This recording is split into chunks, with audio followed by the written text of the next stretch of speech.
and to the republic for which it stands, one nation, under God, indivisible, with liberty and justice for all.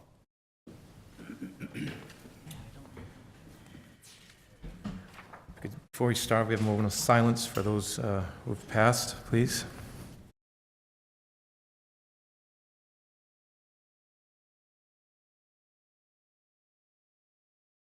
Thank you. Start out with approval of the minutes from previous meeting.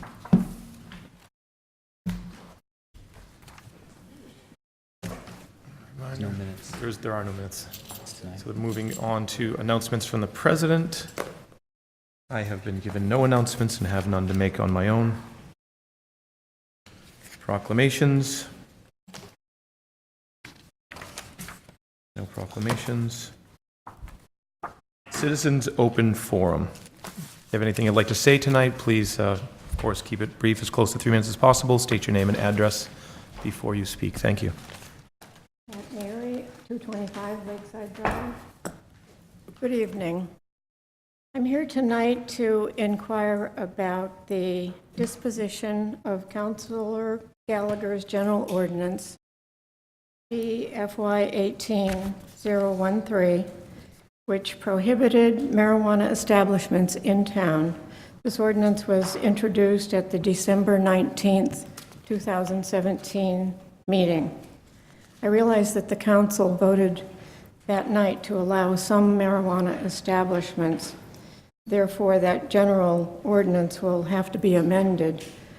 But you're probably all familiar with the procedures followed by many municipalities, as well as guidance from the Mass Municipal Association outlining that a belt and suspenders approach is necessary to complete the intent of the town, depending upon how you voted. They asked for the zoning ordinance as well as a general ordinance. So this ordinance was sent to the Rules and Procedures Committee and was on the 5/118 agenda, but had no real discussion. I suspect it will be coming up for discussion again, but I hope Councilor Gallagher can amend his general ordinance and finalize this necessary step that other towns have taken to protect our town. And maybe I'll hear about that by the next meeting. Thank you for listening. Thank you. Any other citizens like to speak for open forum? Seeing none. Moving on to appointments. Today we have one appointment for the Disabilities Commission. Motion to appoint Mr. Bernstein to the Disabilities Commission. Second. Motion made and seconded. Any comments? I'd like to hear from the town manager. Mr. President, this particular appointment I think will be a great one. Mr. Bernstein's got a lot of experience. He's a teacher of special needs kids in the Brockton School District. He's been in other school districts prior to that, so I think he adds a lot of enthusiasm and a lot of experience to the Disabilities Commission. Other comments? Definitely an impressive letter that he wrote. So I'm sure he will do good things. Those in favor of the appointment? Aye. Aye. Those against?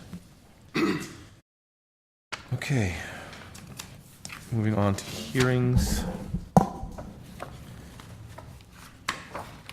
Do I not see hearings? No. None. Appointments, hearings, license transactions.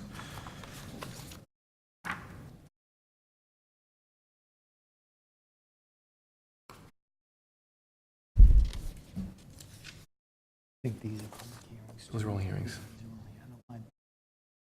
Okay, so we, Mr. President, to Yes. allow enough time for the hearings, I make a motion that we jump to item J on the agenda. motion made to jump to item J. Would jump mean the same thing as take out of order? I believe, that In the new dictionary, yes, it would. so there's a motion to take item Second. J out of order, seconded by Mr. Fitzgibbons. Any discussion? Okay, let's, those in favor of moving this item? Aye. Aye. Aye. Those against? Nay. Okay. Good.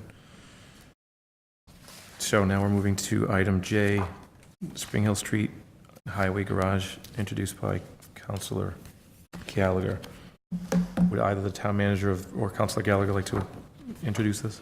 Yeah, I can just, and I hope this isn't a 30-minute discussion because I would feel bad for those waiting for the public hearings, but I bring this to the table to the council tonight because later on in the agenda, there's a new order that I put through as well, and that is to discuss amongst you guys, colleagues,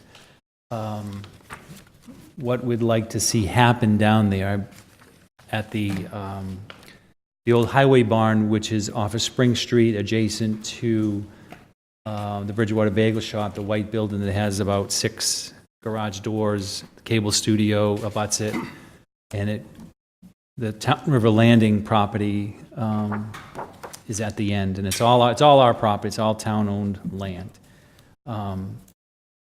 We have a report that's 4 years old, the downtown revitalization plan, and I know Councilor Columbotus has pointed out to me that in this plan is a plan for that area, which I'm not 100% opposed to, but to do that would require some sort of marketing of the property and so forth to a developer. And the question is that what we want to do as a council?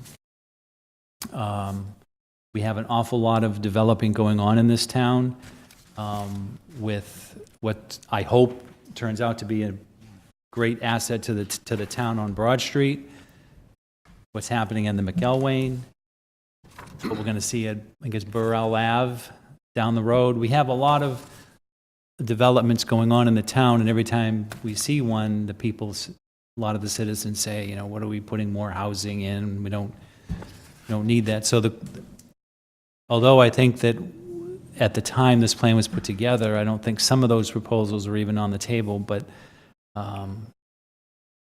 I'd like to see I have a dream, I have a vision for what I'd like to see in that area, and I think all of you do too, and that is to develop the Town River Landing area so it's a destination site and used more often.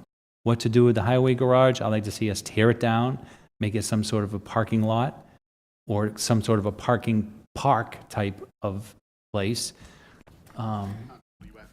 Maybe even take if it's feasible and cost effective, to move the cable studio to where the highway barn is and have the back space all developed into parking or a destination area. So those are some of the ideas that I have. So I bring this to you guys for discussion. You know, I'm going to be here for at least 3 more years, I hope. And, you know, we've talked about reports being put on shelves. Well, I've taken it off the shelf, and I'm taking a piece of it and say, let's talk about it and see what we can do. This is our property. It's town property. It's taxpayers' property. What's the best use that we'd like to see with that building? So I put it on the agenda for discussion tonight.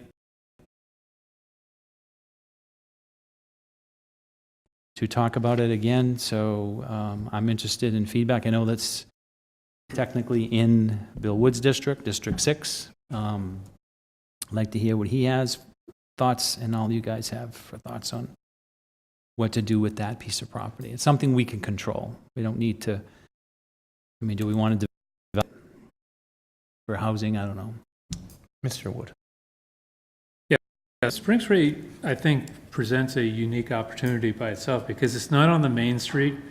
It's not like right out here on the Common, it's very busy. Plymouth Street's busy, Broad Street's busy, but Spring Street doesn't, it can be a cut through at times, but it's got a lot of small shops, right? So we all know that Brianna's down there, the bagel shop. Now there's the barber and trying to think of the gift shop's name. A couple other shops. Charm, thank you.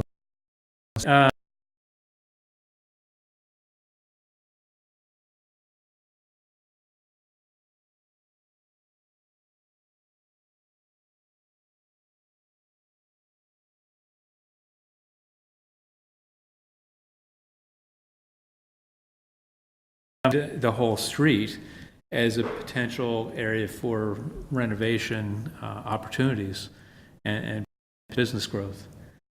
Because it could be an off street, not off street, but off the beaten path location that would be a destination.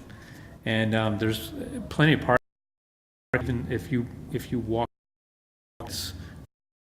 parking. So yeah, I'd like to see some action taken down there. Mr. Columbotus. I think Mr. Wood makes some excellent points about Spring Street, especially when you consider its location near the commuter parking lot, which is, I don't know how many cars parked there, but it's a lot of cars. As we know, BSU is largely a commuter school, so it's a minute-and-a-half walk from there. So I think it does offer tremendous possibilities for. I think what the downtown revitalization plan calls for, which is mixed use, and which is retail to the street, something that generates pedestrian, but then is largely subsidized by housing. I mean, as we've seen with the properties on Broadway, the owner of those lots has come to the town with a really housing dense project, and that's where the market is, really. So I think to expect that we're not going to be able to, that we're going to be able to redevelop some land without that housing component, I think doesn't make sense. So I think, I also agree with Mr. Wood that we really need to think about this particular parcel in the wider context. And we've just engaged a consultant to spend upwards of 6 figures for a comprehensive rezoning. And so I think to move ahead with something, decisive on this area, without first going through that more comprehensive process doesn't really make sense. I really do welcome the sort of, let's talk about this, this initiative to kind of get it rolling. And that's not to say we can't begin to look at that particular parcel and think about, its strengths, its weaknesses, and opportunities, and look at that. I've noticed in how the town has disposed of previous properties, McElwain and the town hall. With those 2 projects, we issued an RFP that was pretty broad. We decided we wanted to put an RFP in the private sector to elicit responses. We got very few. We got 1 for the McElwain. We got none for the town hall. So those were very wide open, responses to the town's, request for interest. So I wonder if it doesn't make sense to have a more targeted approach there, to decide, as you say, what makes sense for the town. And we're a long way from that, but I think that's something we need to be aware of, that perhaps it makes sense for the town to do this comprehensive rezoning and reconsideration of our vision for how we want to grow. So as part of that, I think it does make sense to perhaps appoint an ad hoc committee to look at what's going on the ground, look at that parcel, what are its assets, what opportunities to. And I've looked at other towns when they have public property that they're trying to dispose of, they form a citizen committee, just very much as we did with the school several years ago. It was a very rigorous, concentrated effort by citizen volunteers to look at all the facts, lay out all the potential pathways, and bring that to the town for consideration. So perhaps it would make sense for us to appoint such a committee, perhaps a counselor or 2 or staff from the Community and Economic Development Department, but also citizens who've got time and expertise. As we see with this appointment to the Disabilities Commission, we have a lot of talented people in town. And so if we can appoint an ad hoc committee of citizens with a few town staff members, we could really kind of get to the crux of what does that Spring Street Highway barn represent? Is it an opportunity? What's going on there? What are some paths forward? And so to have a committee like that come forward with a report, which is comprehensive, has done due diligence, looked at the parameters, and presented to the town, here are some ways you might want to go. So I think that would make sense if we did that. So I'm not sure how that comes about, if it could be an order at this point or perhaps for the next meeting. But I applaud the effort to bring this to the fore, because that is an opportunity there. Thank you, Mr. Columbotus. Go ahead. But what sticks out in the downtown revitalization plan report is that the report targets that area as probably one of the more attractive, important areas that could stimulate downtown revitalization. Especially when you consider it's right smack dab between the commuter lot and the university and the Roach Brothers Plaza. And Potentially, someday, and the development on Broad Street. It's really central to all of that. So Greenway, right? it's a big piece. I mean, I think that, I don't know exactly what would come out of the zoning study that would affect that area. I don't know. It's right, something might come out of there. But I think that right now, we know that it's our property. I'm not looking, I particularly as one, I'm not looking to put out an RFP to see how much money we can get for it. I'm looking to see how we can keep it and turn it into a bigger asset for the community and for the people of Bridgewater. And that's to make it a destination area to get to that Town River Landing, so that can be used more frequently as one of the recreational areas in the community. But the first thing we need to do, in my view, is to decide whether we want to keep the property, tear down the barn, decide on what to do with what's in there that is being used, and put it elsewhere, and then maybe, somehow, I don't know what else is in there that can be salvaged or sold. But that's, I think, first thing we need to decide is, do we want to keep the property or sell it? That's what I really want to hear from my colleagues here, and I particularly like to keep the property and do something with it. Not just the river landing, but the whole piece, the whole thing in this report. Any other input for discussion at this point? Just what I've Loesch? heard, Mr. Gallagher, is that you want to level it and make it parking. What could the town do? Do you want to make it into a park? Like, I'm not following the actual action behind leveling it. Yeah, well, that would, exactly, is to make us put a combination of parking and park, a sitting and parking area. So people could go, get a cup of coffee and maybe, park there and then go back and sit there. It could become a bus destination if there's ever public transportation. People could wait for a bus to pick them up, to take them to the downtown area or something like that. It could be a combination of parking and sitting area. Or you try to get the cable studio to see if it's feasible for them to build their space building there, and then then the back part would become the parking area to leading to the landing, which the report has like a little gazebo in there of people gathering down there to launch their canoes or go for a trail walk if that ever gets developed. It's a good resource in the town. So yeah, I think to answer your question, yes. In the meantime, if we tore it down, made it parking and/or a sitting area with some trees, make it look nice, that would be nice. Now, if something develops down the road and something's built there, whether it's a cable studio or not, then at least for the meantime, for the next foreseeable several years, at least we have some parking there. Do you have an estimated cost for that?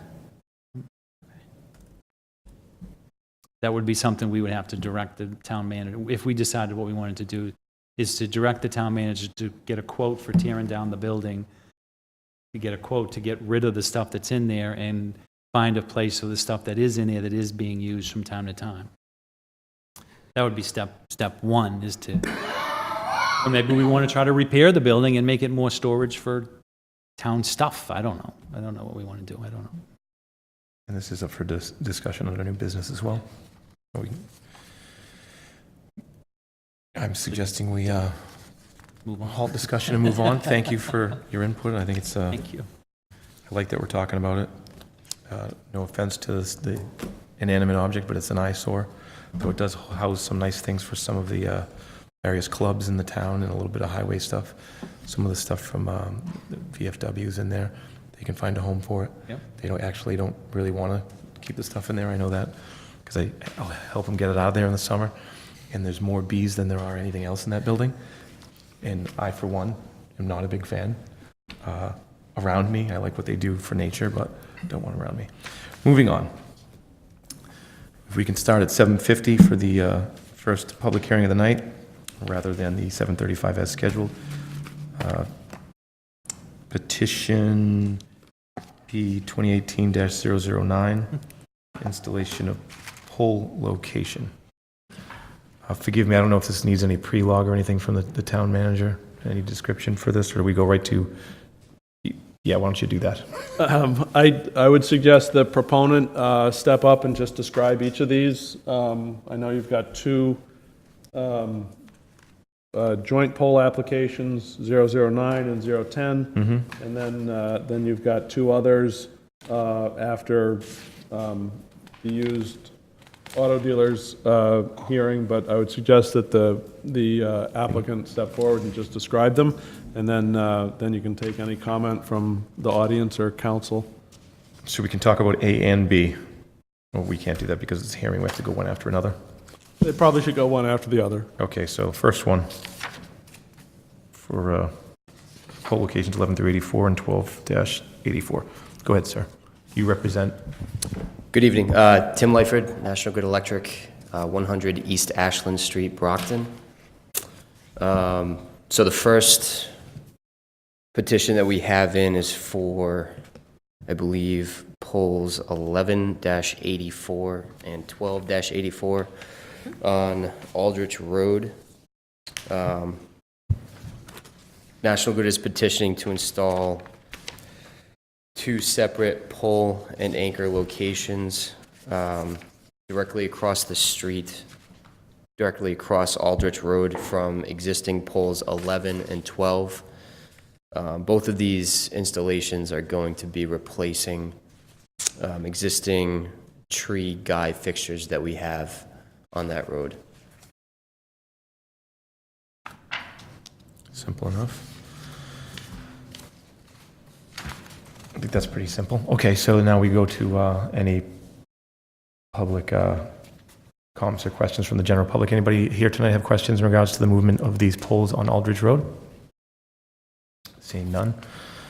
Any public speaking in favor? Against? Not seeing either. Move to the town council for any questions they may have. Mr. Fitzgibbons? Are these going to be stub poles or are they going to be full height poles?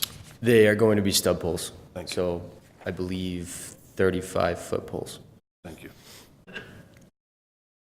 Ms. Loesch?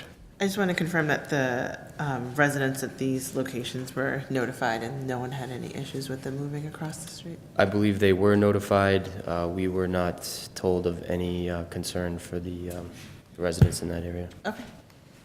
Thank you. Other questions? I might just ask what, Mr. Fitzgibbons, what is the difference for me for telephone pole? Is there a height difference between what you two just discussed?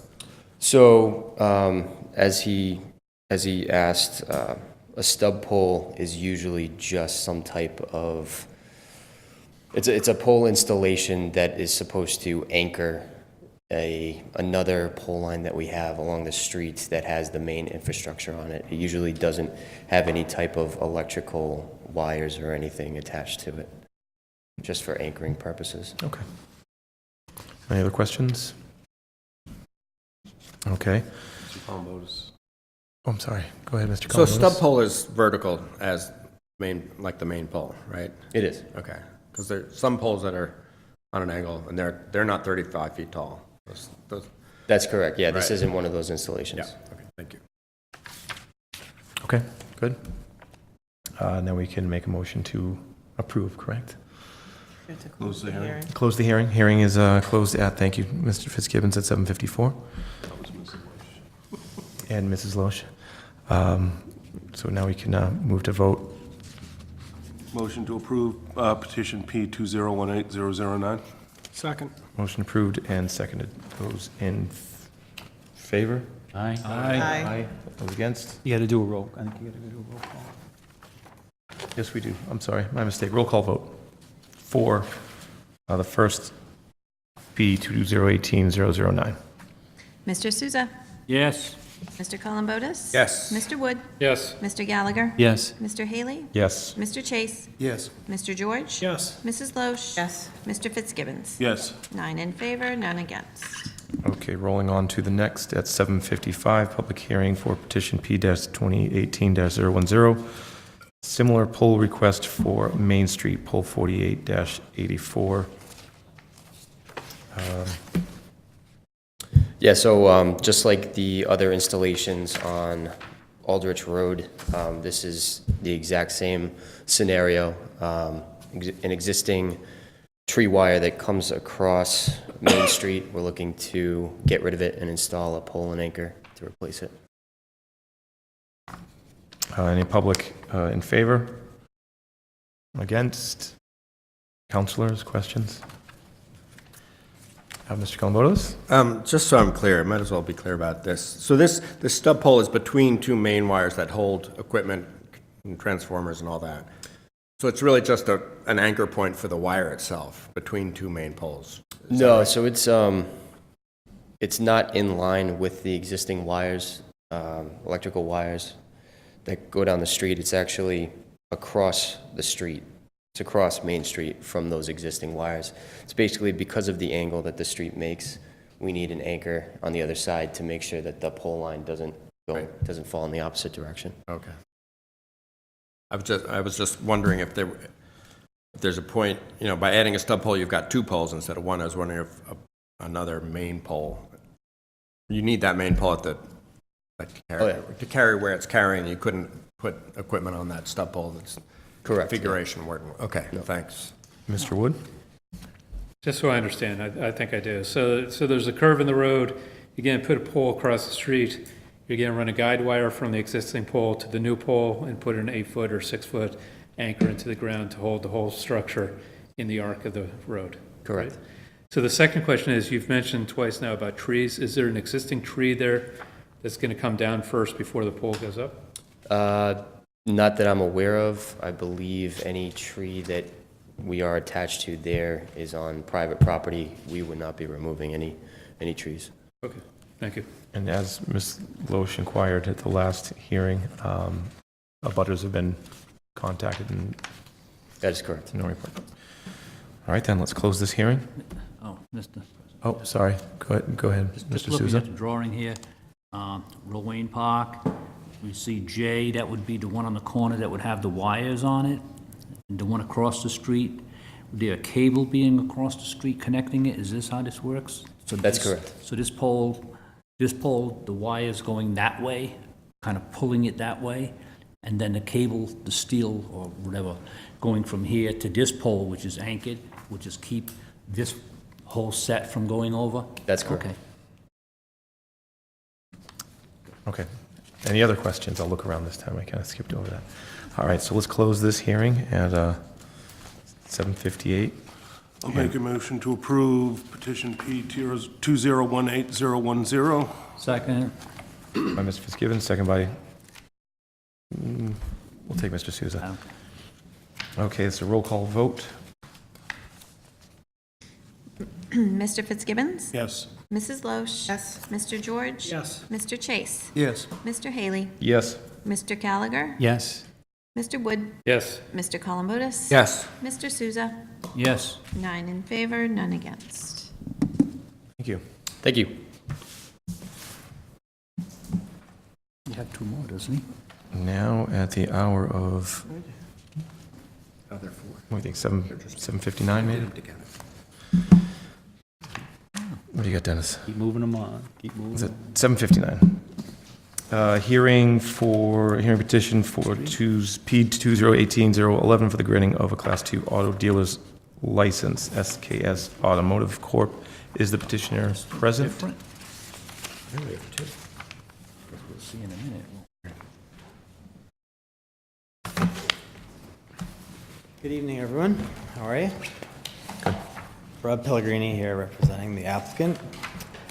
This is for SKS Automotive Corporation. You're all familiar with the location. It's 994 Bedford Street, Bridgewater. It's basically reopening a business that's been closed for quite some time. Some plans were provided to you with respect to this project. It's essentially, once again, just reutilizing what was there already. This is being handled by a lease with the owner. The lease is a 3-year lease with a 3-year option to extend. It's a 1,200 square foot building. with a 2-bay garage and office. They are proposing to do light repair work inside the garage, mostly preparing the cars for sale, which would be tires, oil, and that nature, and possibly washing and waxing of some sort. Or detailing would be the more accurate way to go. They're proposing to put a maximum of 30 vehicles on the site. They were shown to you on the plan. There's 4 marked parking stalls in front of the building, including 1 handicap spot, and there's 2 in the far back for employees. They're not expecting more than 2 employees to be ever on the site at once.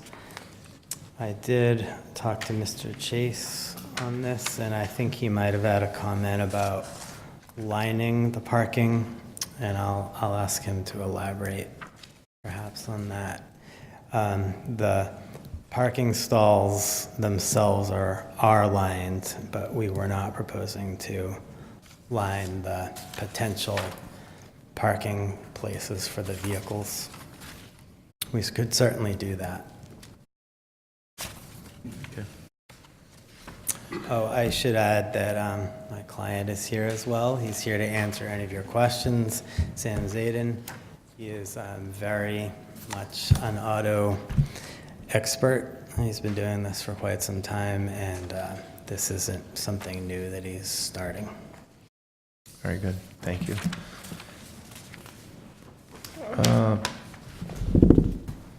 I said no public input against or for. I didn't see that. So, questions from town councilors? Mr. President? No. Through you. So I'm looking at some of the correspondence. One is from Stephen Solari about striping. So I think you said there's striping, but there's part of it that there isn't striping, and I think what he's saying is, without the striping, I find on inspections that car counts can differ than what's licensed. So are you going to have it striped so that basically the striping should align to what you're licensed for cars on display? Okay. The parking stalls that are located and numbered on the site plan can absolutely be striped. So, yes. And when will that happen? It can happen before they open. Okay, because I would like that as a condition before this is put into play, that the striping is done. And the reason I bring that up is because I've seen this issue with other dealerships similar, that just have a large lot but not defined spaces, and the cars can differ immensely, just how many can fit on there. So I think what Steve points out is something that we need to have in there as well. Mr. Fitzgibbons? I'd just like to amplify on Mr. George's point. The application that I find in front of me is for 30 vehicles to be on display, so we want to make sure that there are 30 or fewer vehicles on display. Whether or not there's striping, we just want to make sure that there are 30 or fewer. If you're doing great business and you want more and you have the room for it, I'm all for having more, but you ask for 30, make sure there's 30. That would be my input. Okay. Mr. Columbotus? To Mr. Fitzgibbon's point, I'm wondering if Mr. Solari is saying it's harder to do an inspection, or I'm wondering what other site control, if we grant this license, does the town retain any control of the site? Perhaps through you to Mr. Dutton, the planning board won't be weighing in on this. There won't be a site plan approval process, right? No, this is allowed by right. There's no site plan approval for this particular application, correct? So I guess I'm wondering how we can, to kind of elaborate on Mr. George's concern, is if we cannot make this approval of this license contingent on our zoning and enforcement officer being happy with the project as engineered. I guess, I don't know if we want to stipulate an engineered drawing, or I just want to make sure we retain control, you know, that. Mr. Wood first? I get the comment that Mr. Solari is making, but I'm not aware of any other used car dealership in Bridgewater that has striping to constrain cars. So I wouldn't be worried about this one. I think if you stripe, then you're forced to put the display in a certain manner and maybe not put it parallel to the street or perpendicular to the street or something like that. So to me, the striping's not important because I don't think LaBelle does it. I don't think Bridgewater Auto does it. I don't think Sullivan Tire does it. I don't think, you know, we can go through the whole list, but I don't think we've seen it before. Okay. Still have a question, Mr. George? Yeah, I think, Mr. Wood, the ones that you pointed out don't sell, Sullivan doesn't sell cars. No, but the two lots next to it do. Right, okay, so I guess my point to this is even though others don't do it, I don't think this is an unrealistic ask to have it for the mere fact, to Mr. Columbotus, it's defines the space that they can use within the number of cars. And again, the only reason it pops to me is for another town had to deal with this for a different issue. It just makes it much easier for all involved to understand that, you know, they can't have more cars in a particular space than what it is striped for, so. I get that, but do we go back to Chuckrin's and tell him he has to stripe his line? Well, his I think line? we're talking about this right here. If you want to bring up Chuckrin's, go right ahead. I'm really going to concentrate on this right here. I'd like to say that I think it's a bit much to ask a car dealer to hash out every line for what their inventory is. I can see a need to maybe separate what's inventory for being up for sale per the license versus what's being fixed versus what's customer. And I don't think it would be a very hard ask just to kind of designate however they wish, really. So to the left of the building is going to be our working product. To the right would be our customer product. I don't know why we're talking about 4 spaces if that's for customer spacing, and one's a handicap for customers. If that's what you wish to line, and that clearly delineates, just clear delineation between what's being sold from everything else that's going to be going through there. I think that is what Mr. Solari would like to be able to see, so he can count to 30 easily, not walk around. Not being offensive, but looking for plates. Is that a dealer plate or is that a license plate? Is it a car? So They're actually lined up along the front line, and there's actually no other room.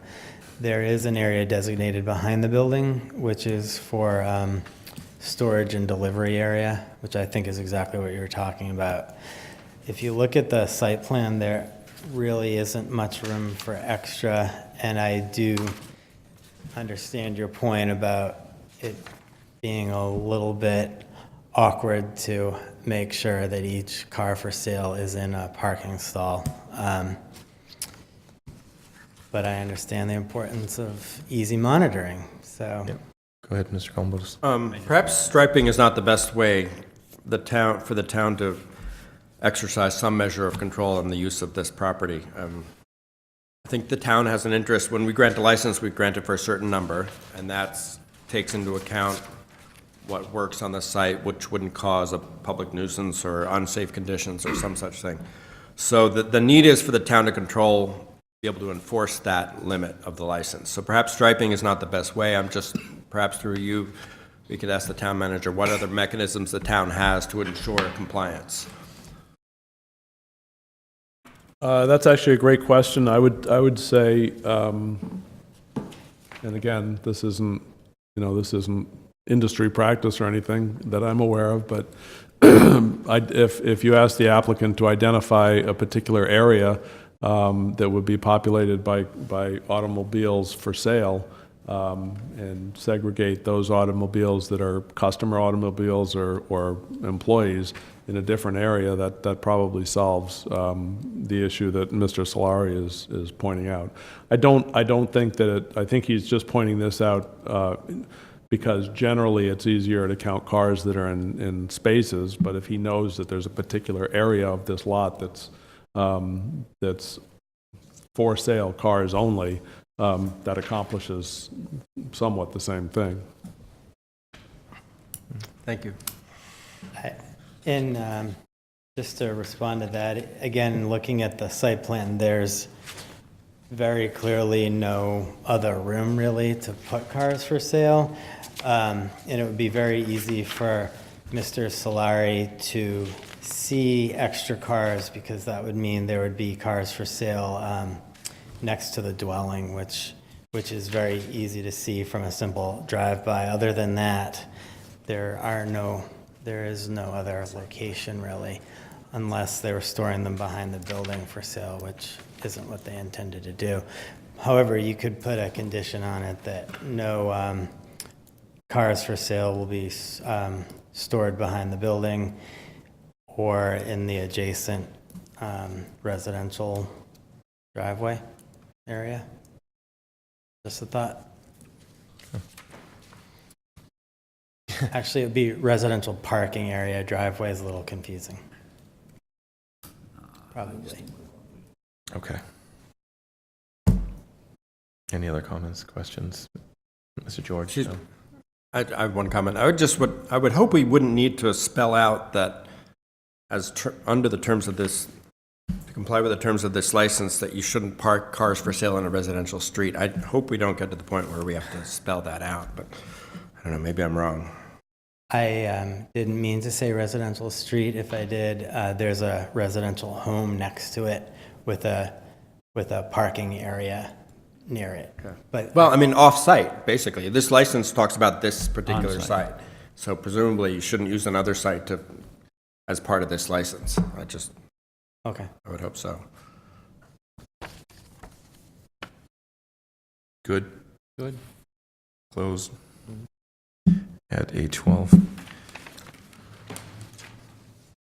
Okay, so entertain, go ahead. I'll move to approve petition P 2018-011 Second. with the stipulation that Mr. George put on there, that the lines be put in prior Is to that an opening. amendment? Well, I don't know if it's an amendment, it's a stipulation. We put a stipulation They on. they agreed, you agreed that that would they said that they would do that anyway, but I mean, to make it easier for everybody to count, I think we should have the lines. Are we going to, You've totally confused me. Counselor George said he'd like to see this passed with the stipulation that the lines be put in prior to them opening the business. Am I correct? Yes, So but. I'm just I'll- making- But I think in further discussion, I'll withdraw my comment. But I do hopefully put on the record that I think the striping is a necessity for this type of business. So I appreciate that, but I don't think we need to have an amendment. Then I'll move to approve petition 2018-011. I'll second it again. Made by Mr. Gallagher, seconded by Mr. Fitzgibbons. Mr. Colombo, does, if I may. I'm wondering, perhaps through you, we could ask the town council, if the council wants to impose a condition on the approval of a license, is there a mechanism for doing that in a tidy way? You guys were starting to work through the mechanism, but you'd essentially vote it with the condition. So first you would vote what the condition would be, and then if the condition is approved, then you would vote with the condition approved on it. If the condition is not approved, then you can go back and vote the initial petition. So it's like an amendment, essentially. Correct. It functions as an amendment, but we call it a condition. Okay. So There is no condition. There is, I'm just saying, for future reference, I guess, There's right? no condition. You there can is vote no- a condition. Currently, there is no condition placed No upon condition. this Nope. petition, and we are voting as written right now with a roll call vote. Not a roll call vote. No. Why is it? Okay. So those in favor? I Aye. Those against? Good luck. Thank you. Through that one. That was tough. Wow. Thanks. Okay.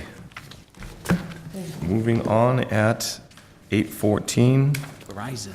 to P-2018-12 Verizon request for pole location. It's one of two that we have coming up, so would the petitioner please come forward if petitioner is present? there he is.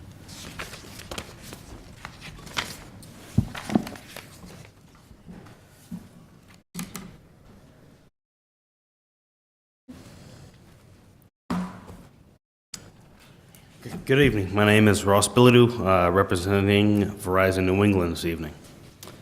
I believe the first petition is for pole 145S and 146S on Summer Street. These poles are to remedy a tree guying issue at both of these poles where Verizon has guy wires that go from the main line poles 145 and 146 both across the street to existing trees. We'd like to remove those guys and replace them with stub poles to tidy up our anchoring and so on and so forth on that street, on that section of road. Okay. Questions from the public? None in favor, opposed? I don't think there's anybody behind you at this point. Council questions from the council? Yes, Mr. George. Have you heard of any abutters having any issues with this? No, all the butters have been notified and we never heard anything back. Okay, thank you. Thank you. Other questions? Seeing, I have a question. oh, okay, Mr. Wood, go ahead. Let's assume I had a tree in front of my house that was acting as an anchor.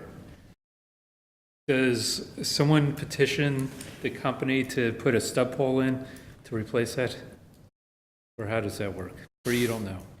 If someone hit, sorry. No, so if there's an anchor to a tree, an existing tree, and the abutters would prefer to have a stub pole with an anchor, replace that instead of using the tree, is this something that someone brings to you, or is this something that the company finds on its own?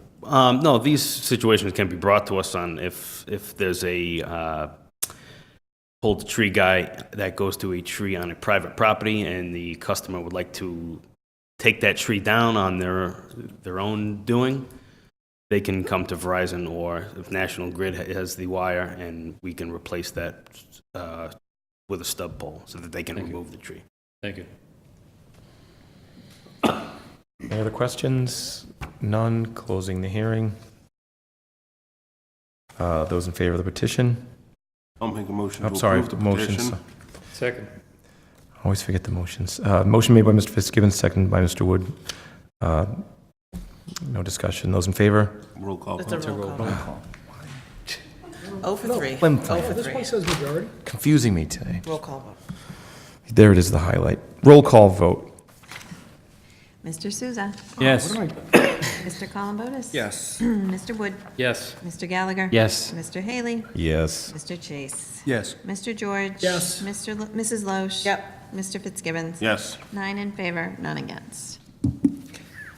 All right, moving on to P-20118-013. Same company, different pole. And if you could explain that particular situation, sir? Sure, this is a similar situation as the previous petition. However, this one is on Cook Street for a new pole 9S to remedy a tree guying issue where Verizon has a pole to tree guy from pole 9 Cook Street that extends across the street to an existing tree. We would like to remove that pole to tree guy and replace that tree with a stub pole.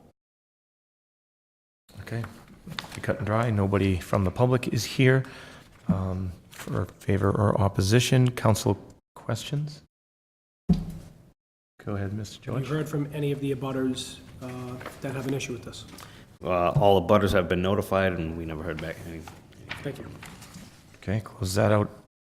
Clearly, a roll call vote is going to be needed this time. I'll make a motion to approve the petition. Well, close the hearing first. Hearing's closed. Second. Okay, motion made by Mr. Fitzgibbon, second by Mr. George. Roll call vote. Mr. Fitzgibbons. Yes. Mrs. Loesch. Yes. Mr. George. Yes. Mr. Chase. Yes. Mr. Haley. Yes. Mr. Gallagher. Yes. Mr. Wood. Yes. Mr. Columbotus. Yes. Mr. Souza. Yes. 9 in favor, none against. Thank you, sir. Thank you very much for your time. Thank you. Okay.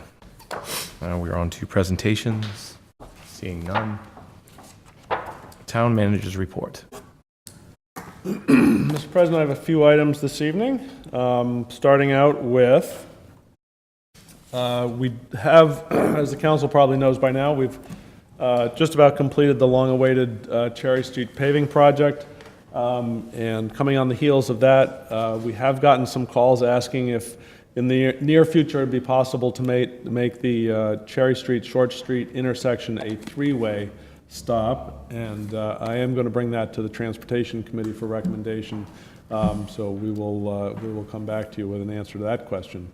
In addition, you had asked me to look into the north end of Central Square and the lights going the intersection of Broad, Summer, Central Square, and Main Street. We have reached out to not National Grid. We've reached out to Mass DOT and are looking for guidance from them on what we think would solve that issue, both in terms of pedestrian traffic and also in terms of automobile traffic.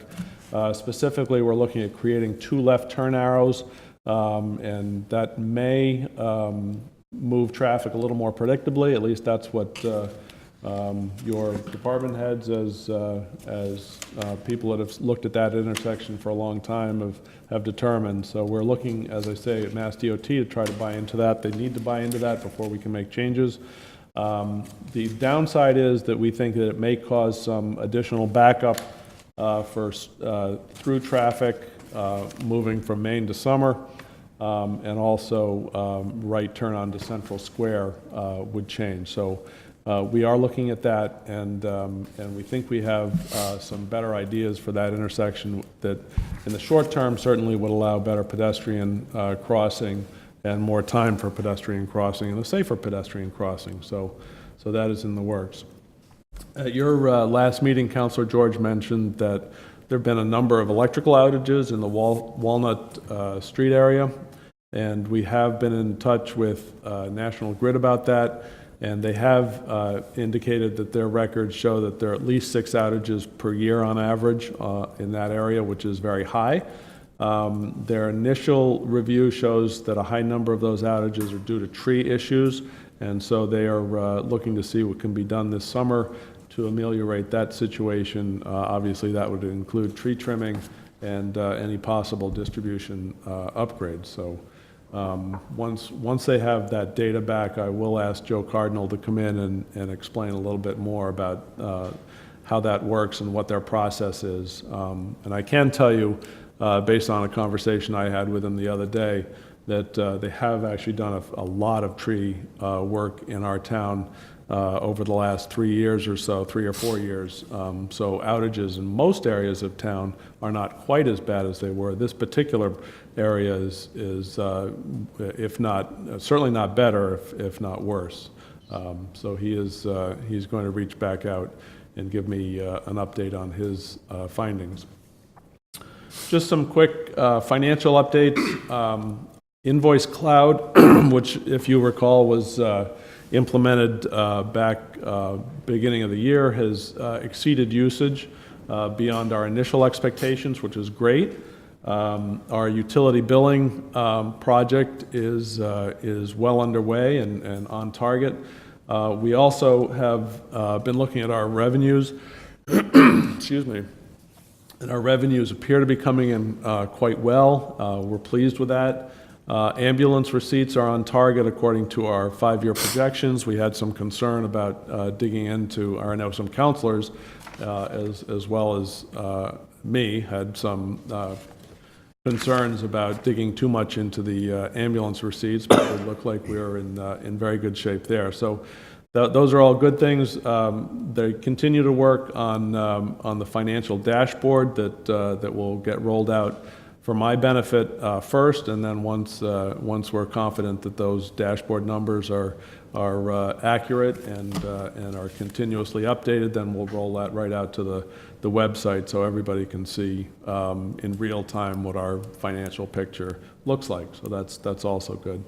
On our enterprise funds, both the golf course and the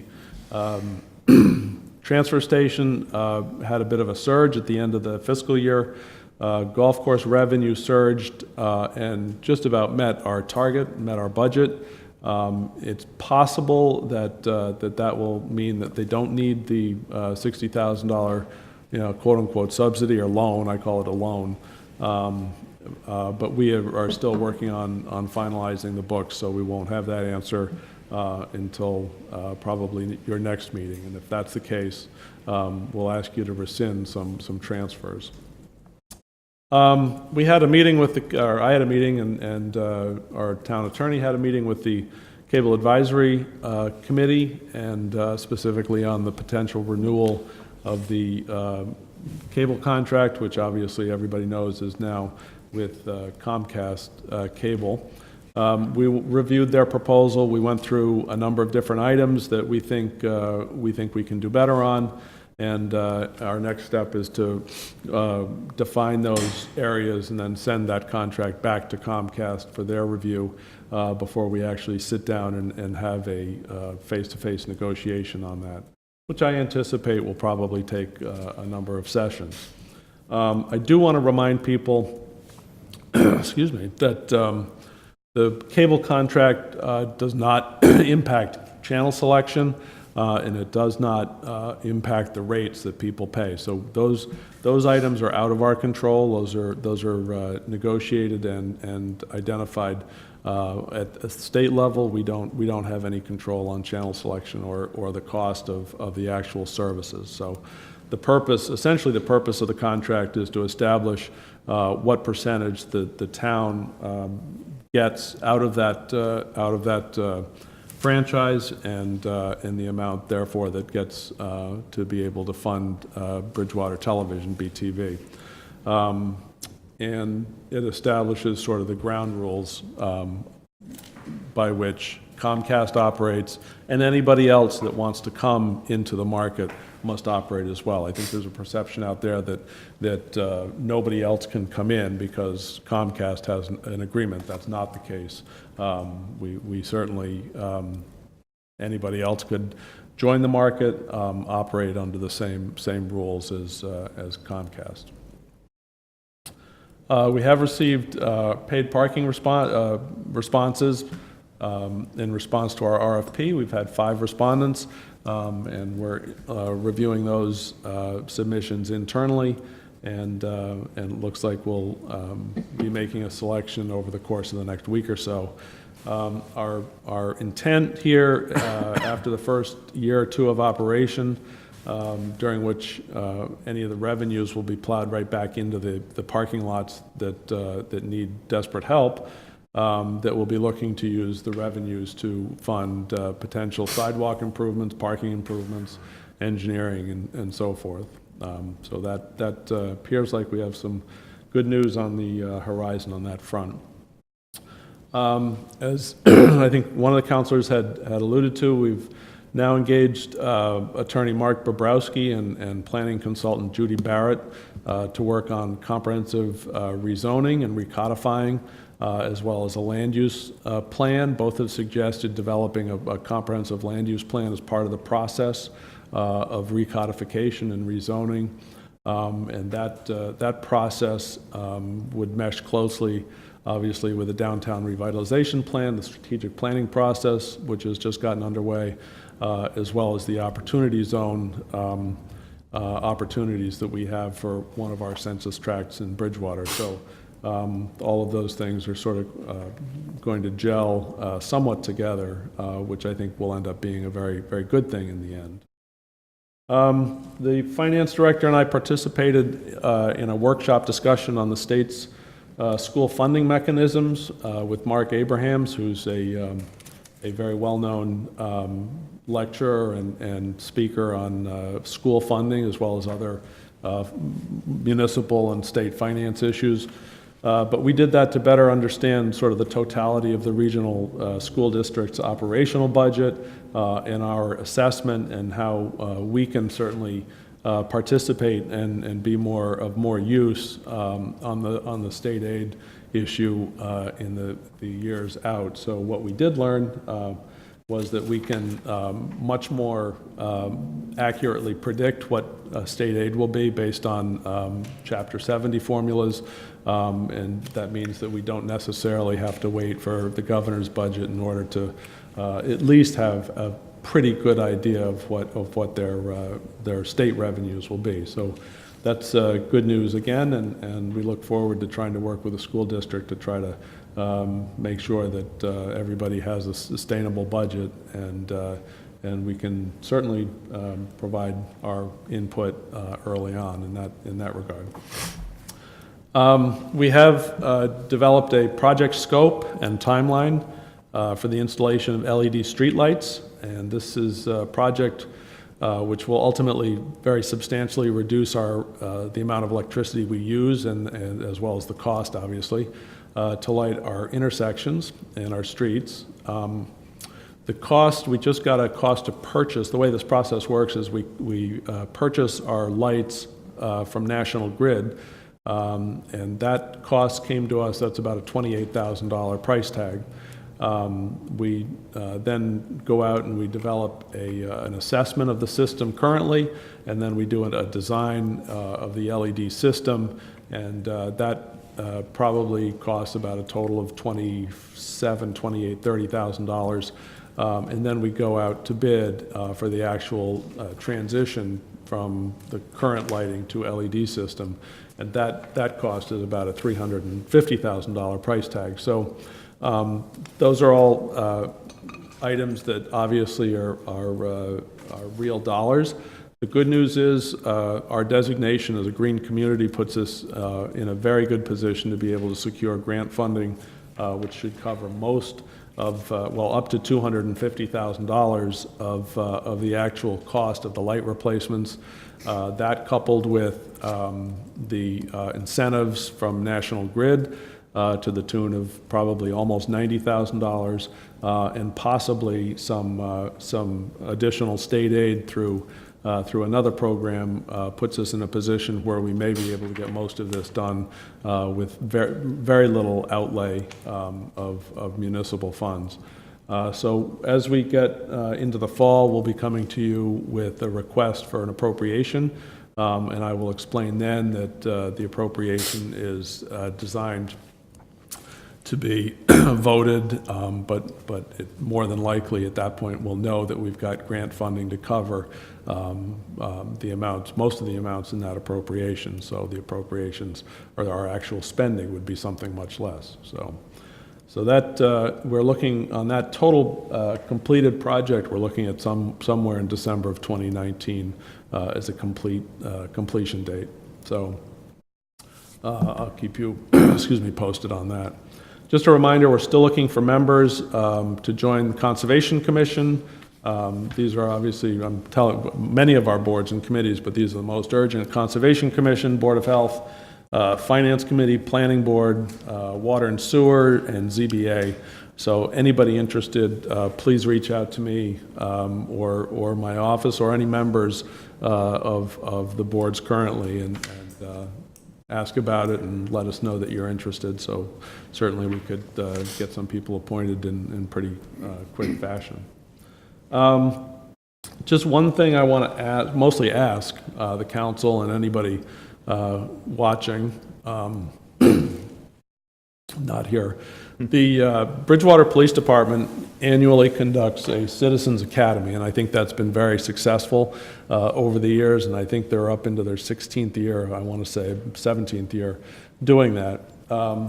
I am proposing that we do something very similar and conduct an academy that would incorporate all of the different areas of town and a wide range of municipal subject matter. And we would do something similar to the police department. We'd meet, once a week for roughly 10 weeks and give people a pretty good exposure to municipal government. I know that's something we probably haven't done in the past, but I do think it gives people that have some passing interest in what goes on in town sort of a much broader view, and certainly adds to their conversation when they're out and about talking with friends and relatives. So if you sense any interest in that kind of academy, please let me know. I obviously don't want a big conversation tonight, but certainly please let me know individually or next meeting. And I'd be happy to put something together if there is interest in doing something. I don't want to do it I don't want to do anything but a really well put together course. So I don't. So I want to gauge some interest before we put together that kind of thing. So so I would appreciate that, and that's all I have. Thank you. I will open it up to the councilors for any questions. Ms. Loesch? Hi, Mr. Dutton. Two things. One is, when you were talking to National Grid, I hope you included District 1, because after the storm in March, District 1 was the last place to get power in the town, and that was something that we spoke about in one of our touch points. So I just want to ensure, as you're talking to them, that you're including that side of town as well. Correct. Okay, perfect. And then I think the academy is a great idea. I think when you build it, they will come. I don't know what movie that's from, but it's from a movie. Dreams. Sure. So I think we should build it and offer it and promote it and encourage people to come. And it will be, as you said, really well put together, that people will continue to come. And if it's offered once a quarter, it's 4 times a year. There's 9 of us. We can volunteer our time, or I've just volunteered it for you to participate and help facilitate those sessions. So I say go for it, and hopefully we can get one done by October. Nice. Thank you. Mr. George? Thanks. Through you to the town manager, so first, thank you for getting National Grid to respond, and to put focus into that for both precincts. And I did respond to your email as well. I would ask, not hope, but I would ask that we push this along with the understanding that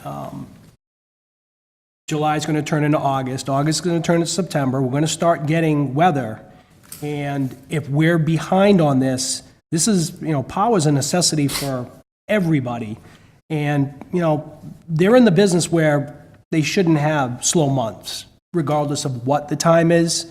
So I would hope that we stay on top of them, specifically for areas that have 3 times the outages that other towns have had. Other parts of town had, and get this done to the point where we can't guarantee that they won't lose power.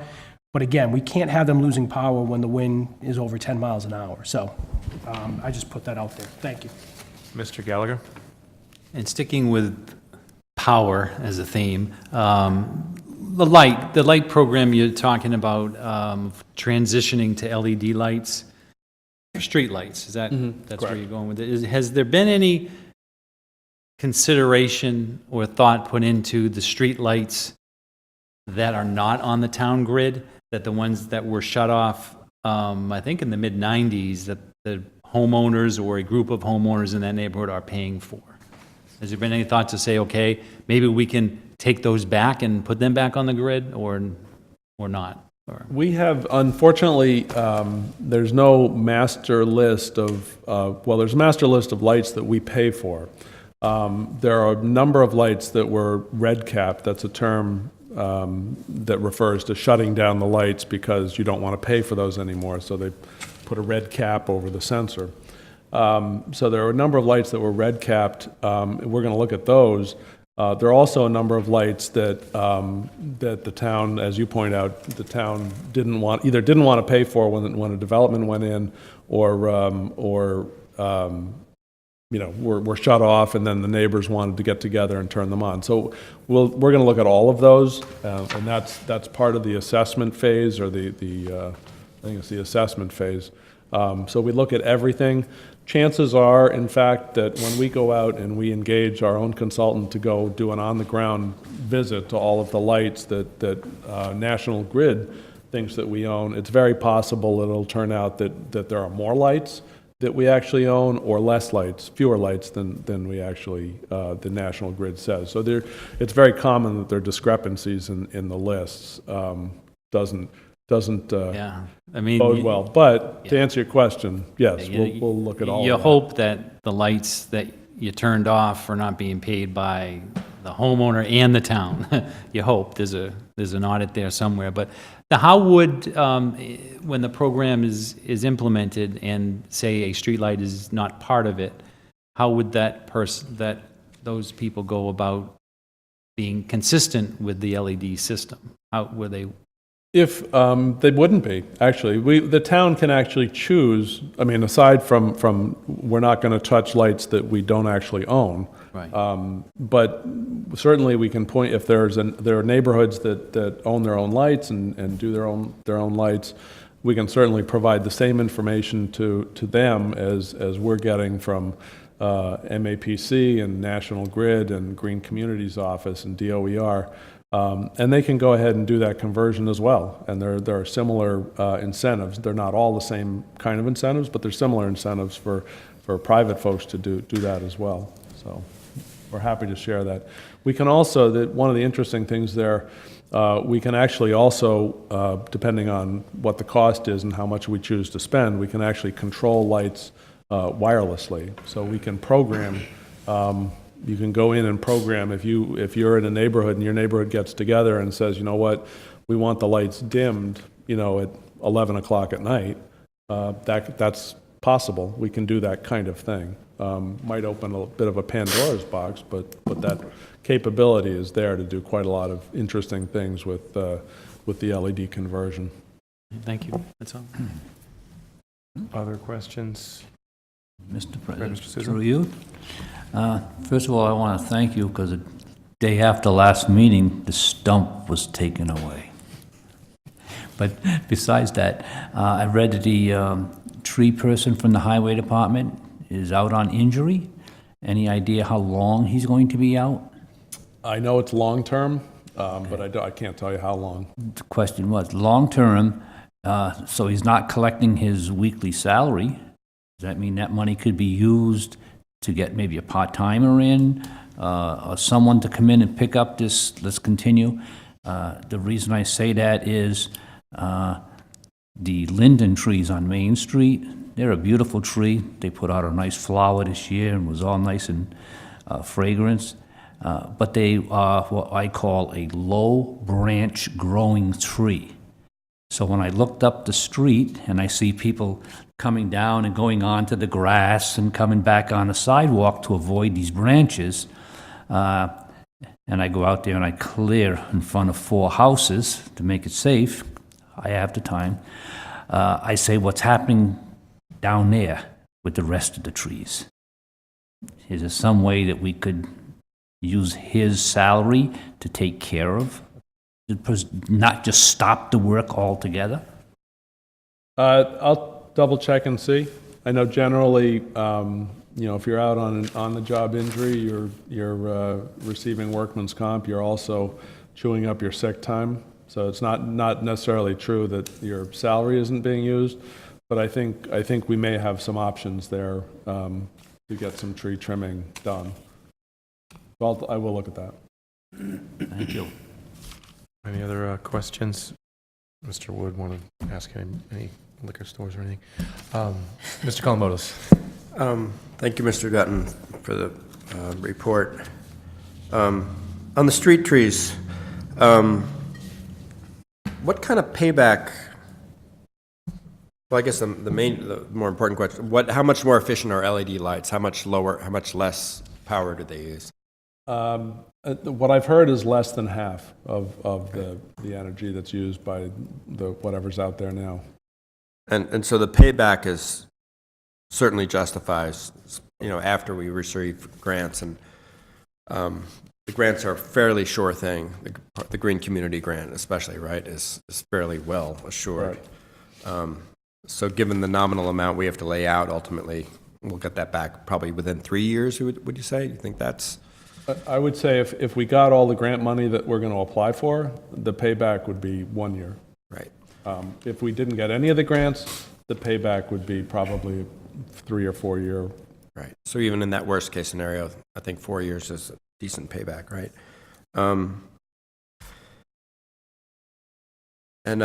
So I just want to be clear. I think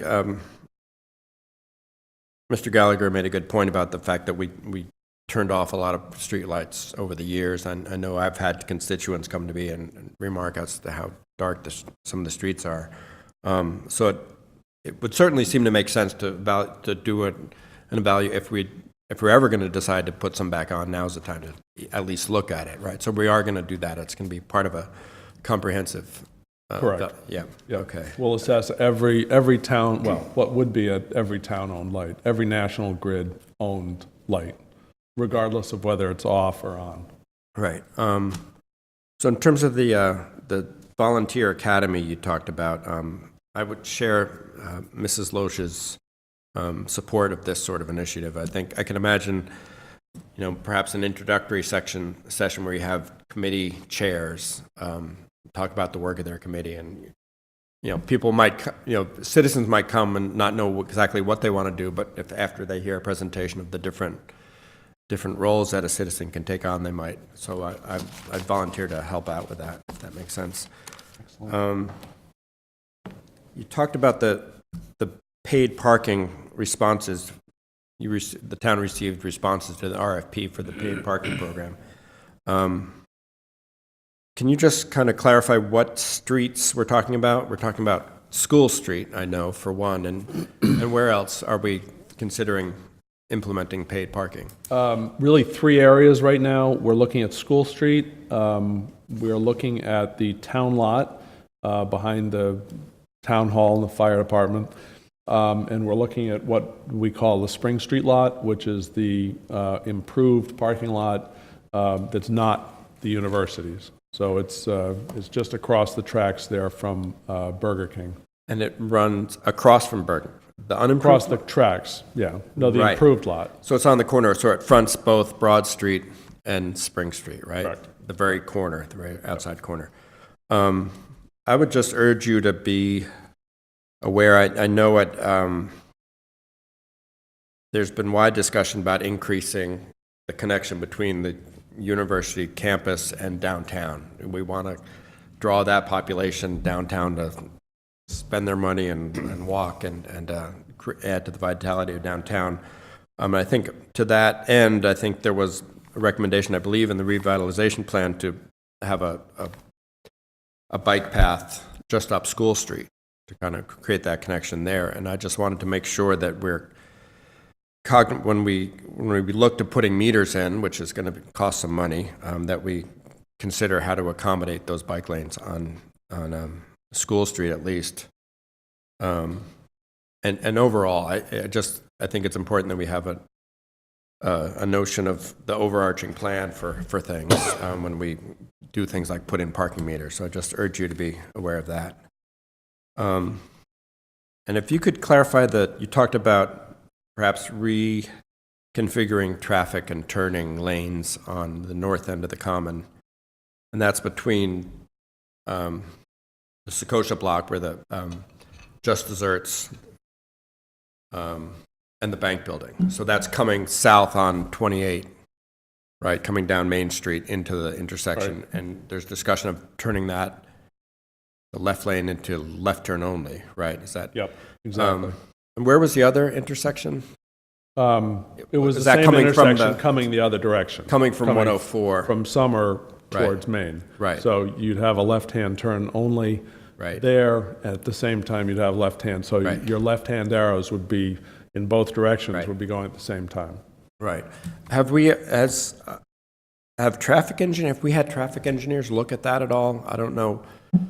In any capacity, I know we've had numerous traffic studies over the years, and I'm just wondering how that. No, that's. I mean, traffic is a tricky thing. I mean, it gets pretty technical, right? I mean, it gets extremely technical. That's a good point. And what we want to do with Mass DOT is assess, their openness to that concept before we actually employ the traffic engineer to come down and do a study of that entire intersection, because it does. That intersection needs its own help, sooner rather than later.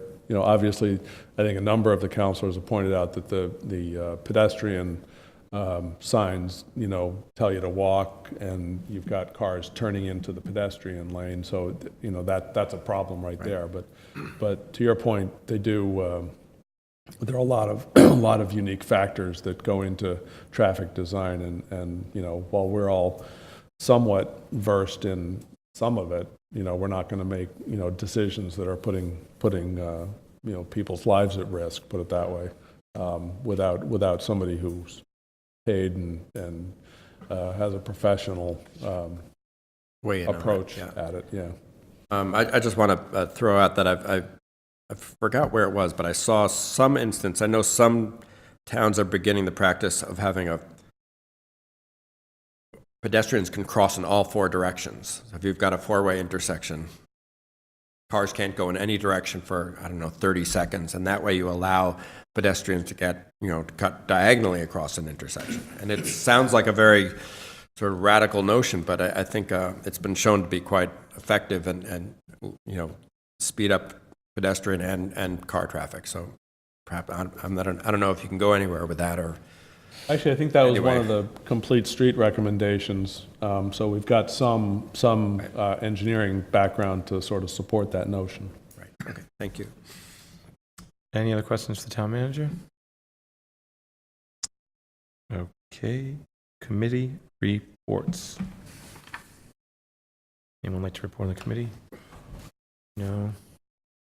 I'm sorry, I have a brief committee report. Awesome. Go for it, The Mr. Community and Columbotus. Economic Development Committee met with the Community and Economic Development Director, Jennifer Burke, last week. It was our first meeting with her to just get a sense of what she sees her role as and what direction she's going in. She stressed to us the importance of kind of stepping back, as I think, as we've heard before, and getting an overall vision of the town and where we want to go before we proceed with any, zoning changes or anything else. So it was a productive meeting. We look forward to working with her again. Excellent. Mr. Wood. The Budget and Finance Committee met again tonight before this meeting. I wanted to stress as part of that the openings in the Finance Committee really delay us on a lot of things. So I love the idea about having like I don't know what we're calling it, Citizens Academy or something like that, but getting people involved because they couldn't be quorum before. They may meet tomorrow night. So on the items for tonight's agenda, we've talked about tonight, the Budget and Finance Committee talked about the free cash policy. And then the last three items on the legislation for action section, we're not going to be able to take action tonight because the Finance Committee couldn't meet before this. I just want to report that the Budget and Finance has already met. We voted. We approved or recommend for approval on those three items, the I, J, and K. I'll report that again once we get it back on the list. But it's really critical to get all those spots filled in the Finance Committee. So, again, if anybody knows anybody, send them over. Thanks. Other comments? Nope. Okay. Legislation for action. Orders O FY 18-031. Roadways and Sidewalk Maintenance Improvement Plan. Motion to approve. Second. Motion made by Mr. Fitzgibbons, seconded by Mr. Columbotus. Any discussion? Mr. Columbotus, do you want to make an amendment? I would like to make an amendment. I assume you're kind of alluding to the fact that September 1st might be unrealistic schedule for this. So I guess through you, Mr. President, to the town manager, what would be a reasonable date to expect such a product? Thank you for asking. We have looked at this, and I think if you could give us a November 1st, we'd like to get some professional help on this. Well, That's the word on the street, I've heard. well, you know what I mean. But we do want to get we want to do it right, and we want to do it so that it's a good, solid presentation that we can basically take out to voters ultimately if we have to. But November 1st would be ideal from my perspective, if the council would entertain that. Thank you. And it still gives you enough time before next year's, election and budget cycle. Right. Your I'd amendment? like to offer an amendment to change the September, well, I guess it's still June 1st, isn't it? To change the June 1st date to November 1st, 2019. Second that. Motion made by Mr. Columbotus, seconded by Mr. Fitzgibbons. Any discussion on that amendment? Moving forward, those in favor of the amendment as stated by Mr. Columbotus, those in favor say aye. Aye. Those against? Motion done. Now, the original order. I believe Mr. Fitzgibbons made I have nothing First further to add. anything further. Mr. Columbotus? I think infrastructure is really important, the way people get around, cars, bikes, walking. We're really challenged in town with this. It's an important issue, I think. The more we all have a grasp as to what works, where we're at, makes sense. I live downtown, I walk, I ride, all that fun stuff, so I completely agree on that. So, there's a voice vote for this one. Those in favor of... Roll call. Oh. Come on, Ted. All right, let's do a roll call for it. Mr. Souza? Yes. Mr. Columbotus? Yes. Mr. Wood? Yes. Mr. Gallagher? Yes. Mr. Haley? Yes. Mr. Chase? Yes. Mr. George? Yes. Mrs. Loesch? Yes. Mr. Fitzgibbons? Yes. 9 in favor, none against. Excellent.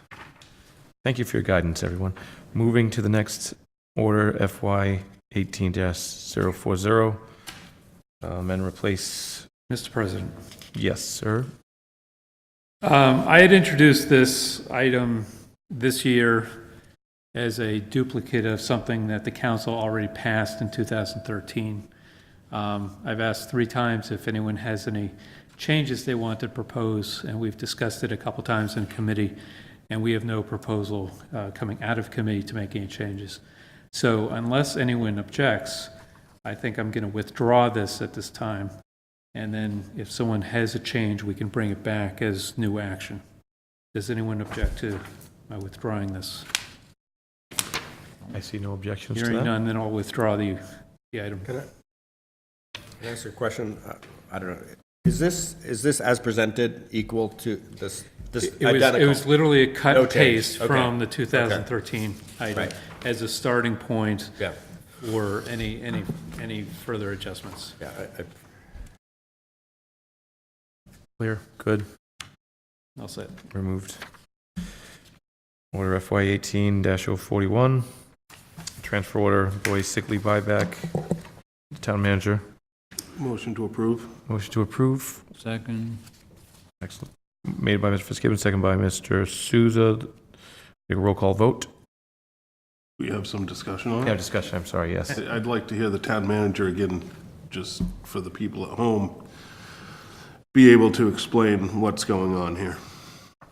Mr. President, some of our employees are eligible for sick leave buyback, which means when they accrue a certain amount of sick days that they do not use, those are compensable upon retirement, and not always day for day or dollar for dollar, but in some degree they are compensable. So these are transfer of funds, $139,836 into 2 different funds to fund sick leave buyback for a couple of fire employees and 1 police employee. If I may, Mr. President. You may.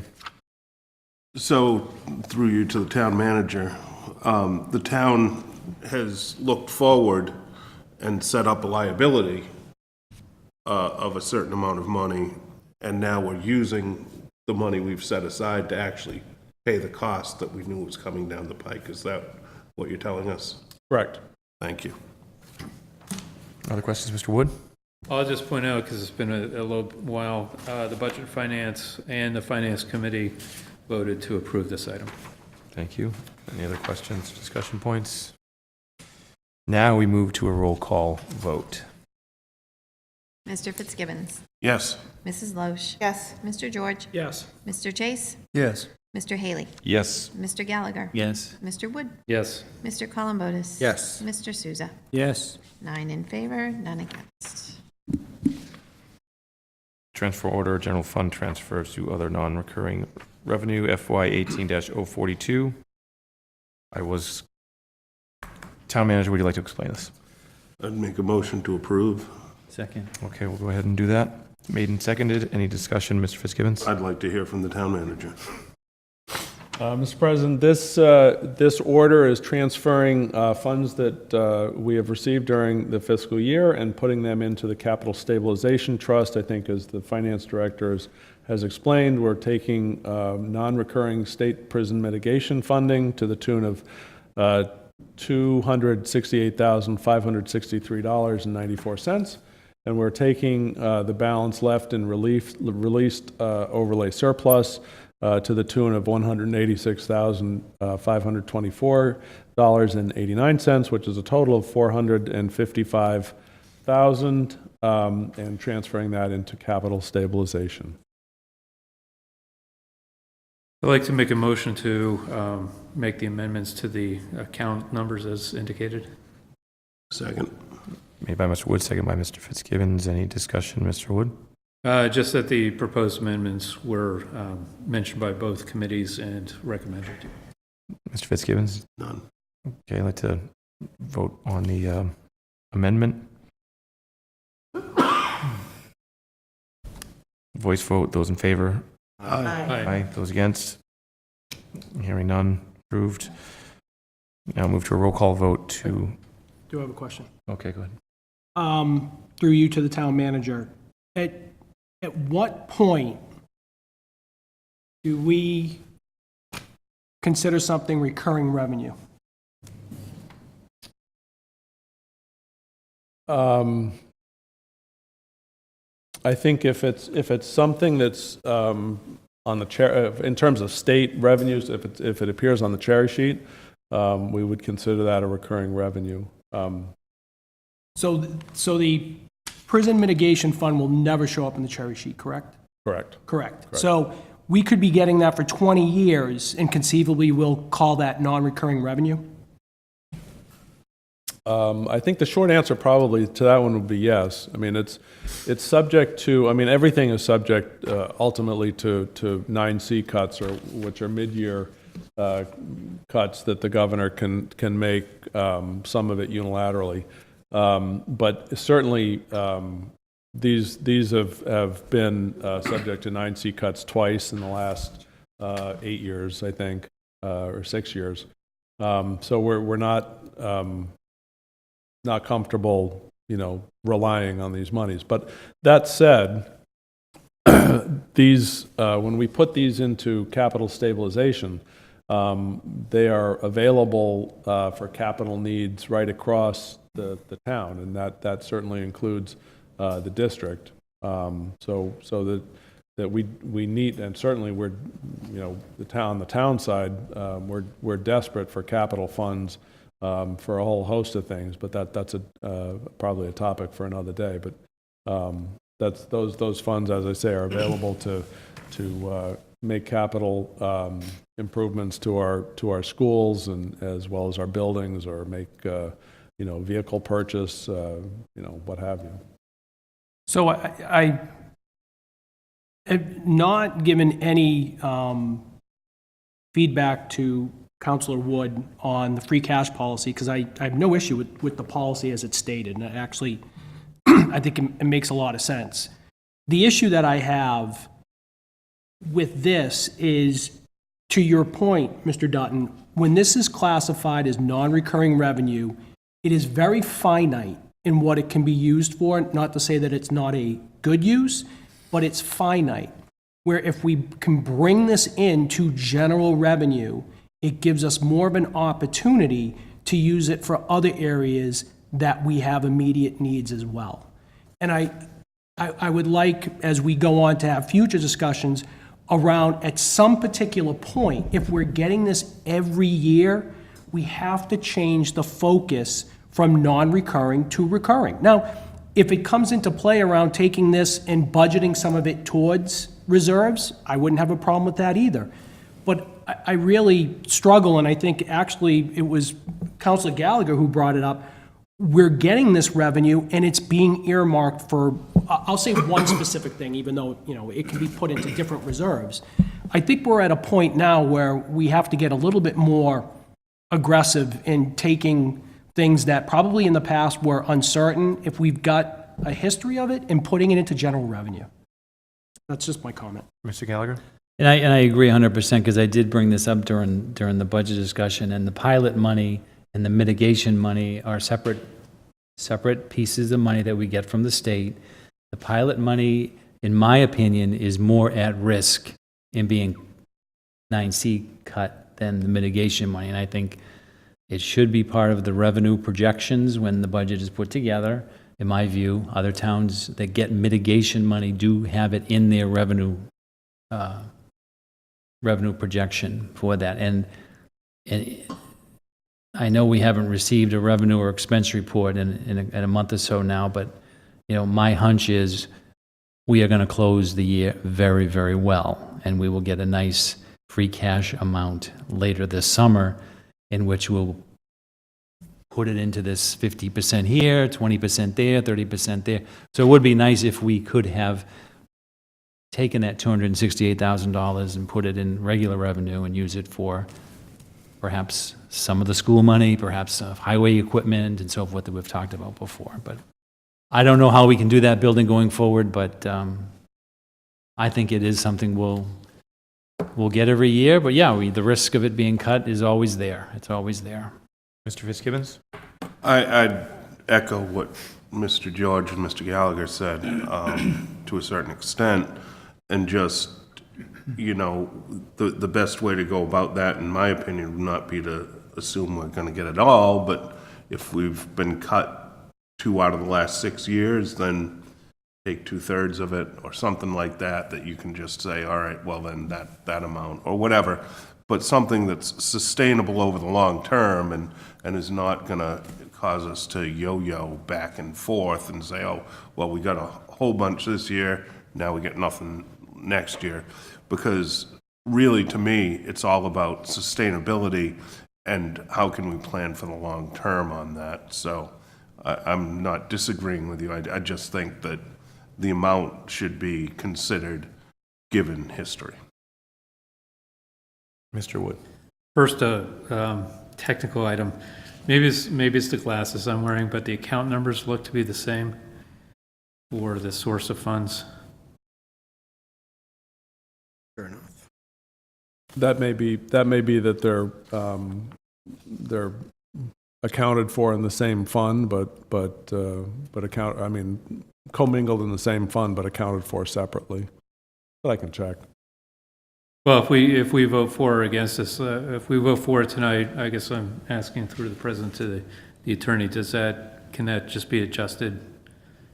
Would it be just a Scrivener's error, Attorney Rollins? Yeah, I think it'd be fine. I mean, I think you're voting in pretty specifically the source of the funds in the account description. So Right. if there's a Scrivener's error relative to the number, I think That's it's right. okay. Okay. So the second point is I agree on if a recurring amount is predictable, maybe not 100%, but somewhere in the 60%, then yeah, you would probably want to tie that into your operational funds and use it in that manner. I also think that, though, in some of our discussions over the past several years, because we haven't really had any source of funds for capital to a large extent, so highway trucks, for example.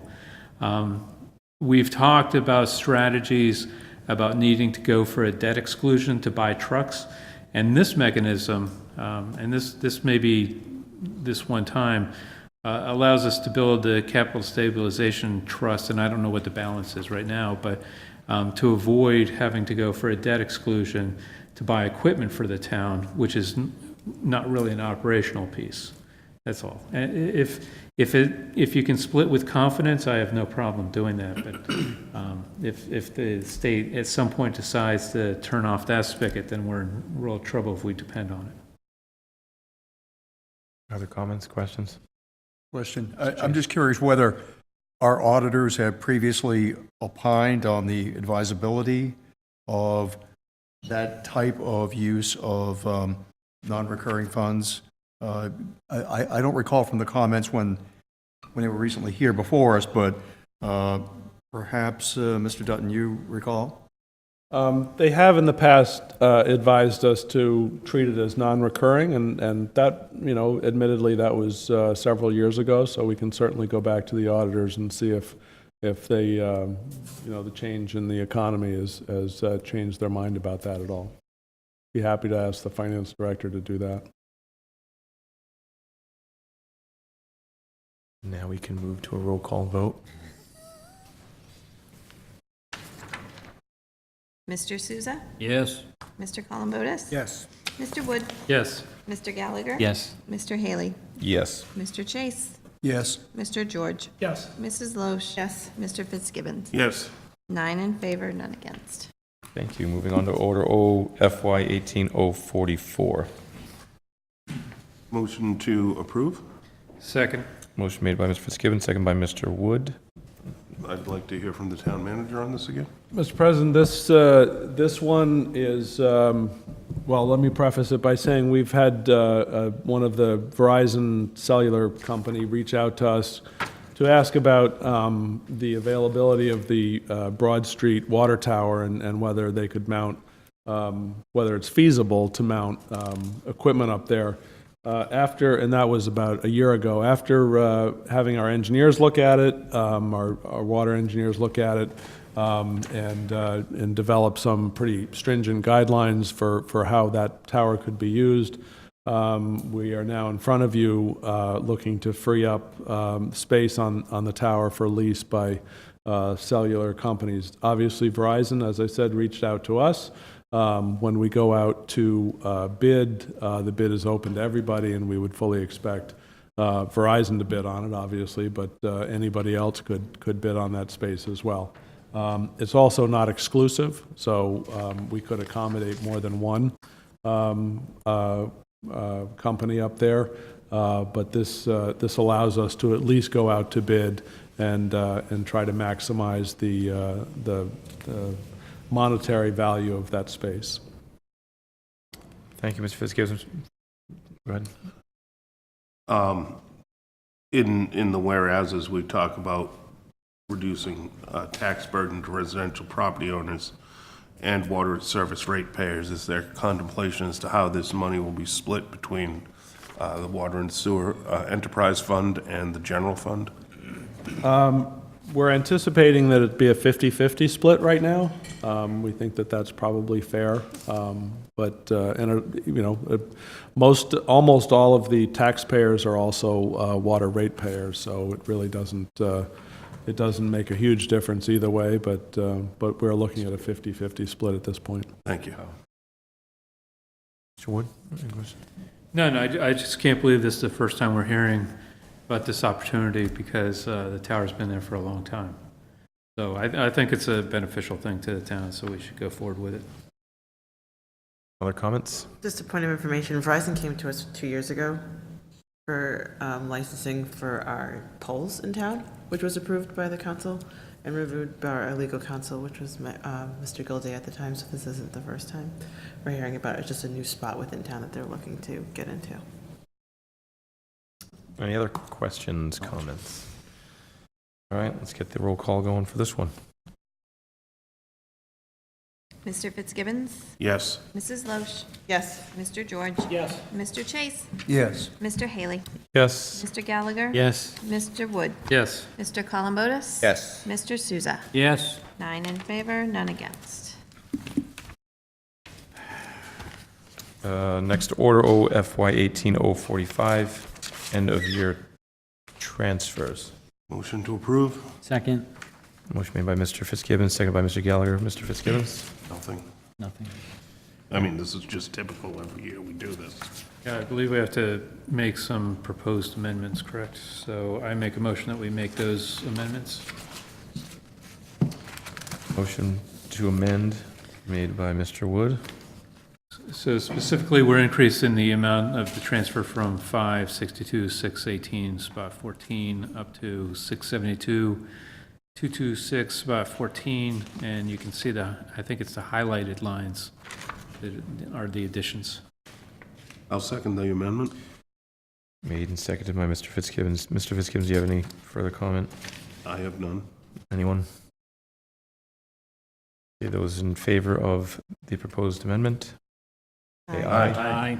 Oh, it says roll call. Those against? I'm sorry, Mr. Souza.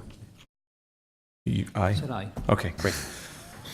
I guess I wasn't facing the mic. Any other discussion on this order before we move to a roll call? Seeing none? Mr. Souza? Aye. Mr. Columbotus? Aye. Mr. Wood? Aye. Mr. Gallagher? Yes. Mr. Haley? Yes. Mr. Chase? Yes. Mr. George? Affirmative. Mrs. Loesch? Yes. Mr. Fitzgibbons? A-okay. 9 in favor, none against. Next, order OFY 18-046, ratification of American Tower lease agreement. Motion to approve. Second. Made by Mr. Fitzgibbons, seconded by Mr. George. I'd just like to hear from the town manager on it again. Mr. President, this is ratification of an agreement that we've come to with American Tower American Tower.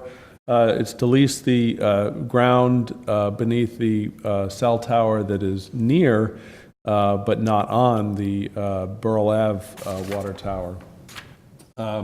We are looking at a revenue stream, a one-time revenue increase, payment, a one-time payment of just shy of $650,000 that we would allocate to our stabilization fund, and then an annual payment over 10 years of $9,000, with the last payment being $25,000. And I can explain that we think that this, given the changes in cell technology, we think this is very likely the last time that we will see a cell tower agreement, lease agreement, as the technology changes and becomes more decentralized. We see that if this is renewed again at the end of the term, it'll be something substantially less than the money that we're getting now. So we're quite pleased with this. Thank you, Mr. Fitzgibbons. Any further questions? Go ahead, Mr. George. Through you to the town manager or to Mr. Wood or someone on the finance committee. So the 650 one-time revenue, that's all earmarked for stabilization? Or has there been any discussion around maybe looking at how we do free cash and kind of spreading it throughout some of the funds to help beef those up?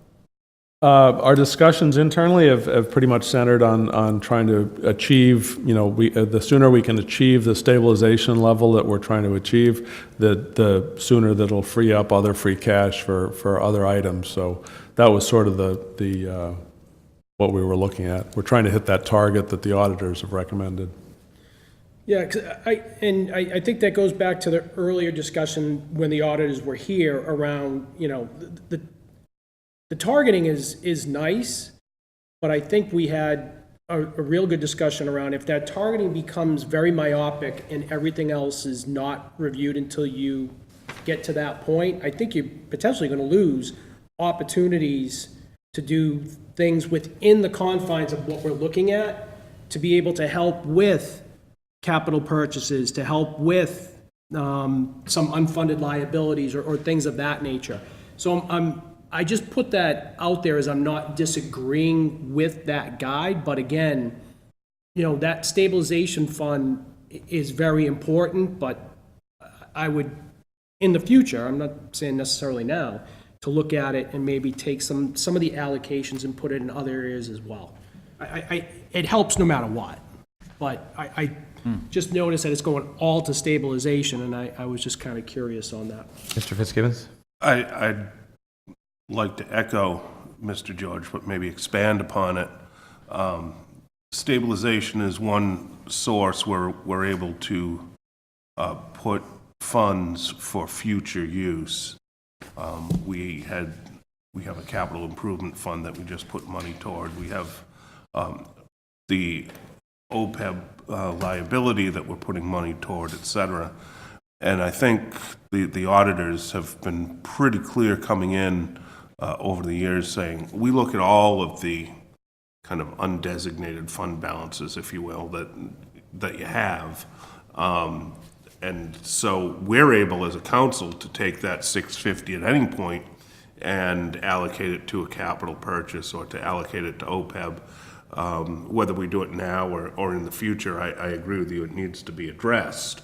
But I'm not sure, you know, we need to worry about it at this point in voting on this purchase. What I would hate to see is for us to go out and hire a highway department employee with that money because we don't know where it's coming from next year. And then we just create a structural deficit at that point. So I understand where you're coming from. I'm not suggesting that you're saying hire a person at all. I'm just saying that I think we have the flexibility. If we put it one place, we can move it if we need to. Mr. Columbotus. I think both Mr. George and Mr. Fitzgibbons make good points. And this is something, Mr. George, you've talked about before, and that we've kind of hamstring ourselves by dedicating so much to stabilization. And we've made tremendous progress on stabilization. I think we're above the state average now. We're not quite in the elite, but perhaps we don't quite need to be at elite or get there so fast. And so I think that concern that we keep funds available for other uses could be best addressed in amending the free cash policy. As it's written, and as it stands, we dedicate 50% of free cash to stabilization, only 10% to the capital stabilization fund. So perhaps I think it's in this sort of policy statement that we achieve the goals you're trying to achieve, Mr. George, in kind of retaining some flexibility. Yeah, I think you had something to say. Mr. Wood. Well, I was just going to say, I mean, you listen to the form of the cash flows that were presented. There were a couple of variations on that, I think, during the process. So one thing that I think we should definitely look at is, and I don't remember how many years the $9,000 payment happens, but it's something that's useful. It's not that much.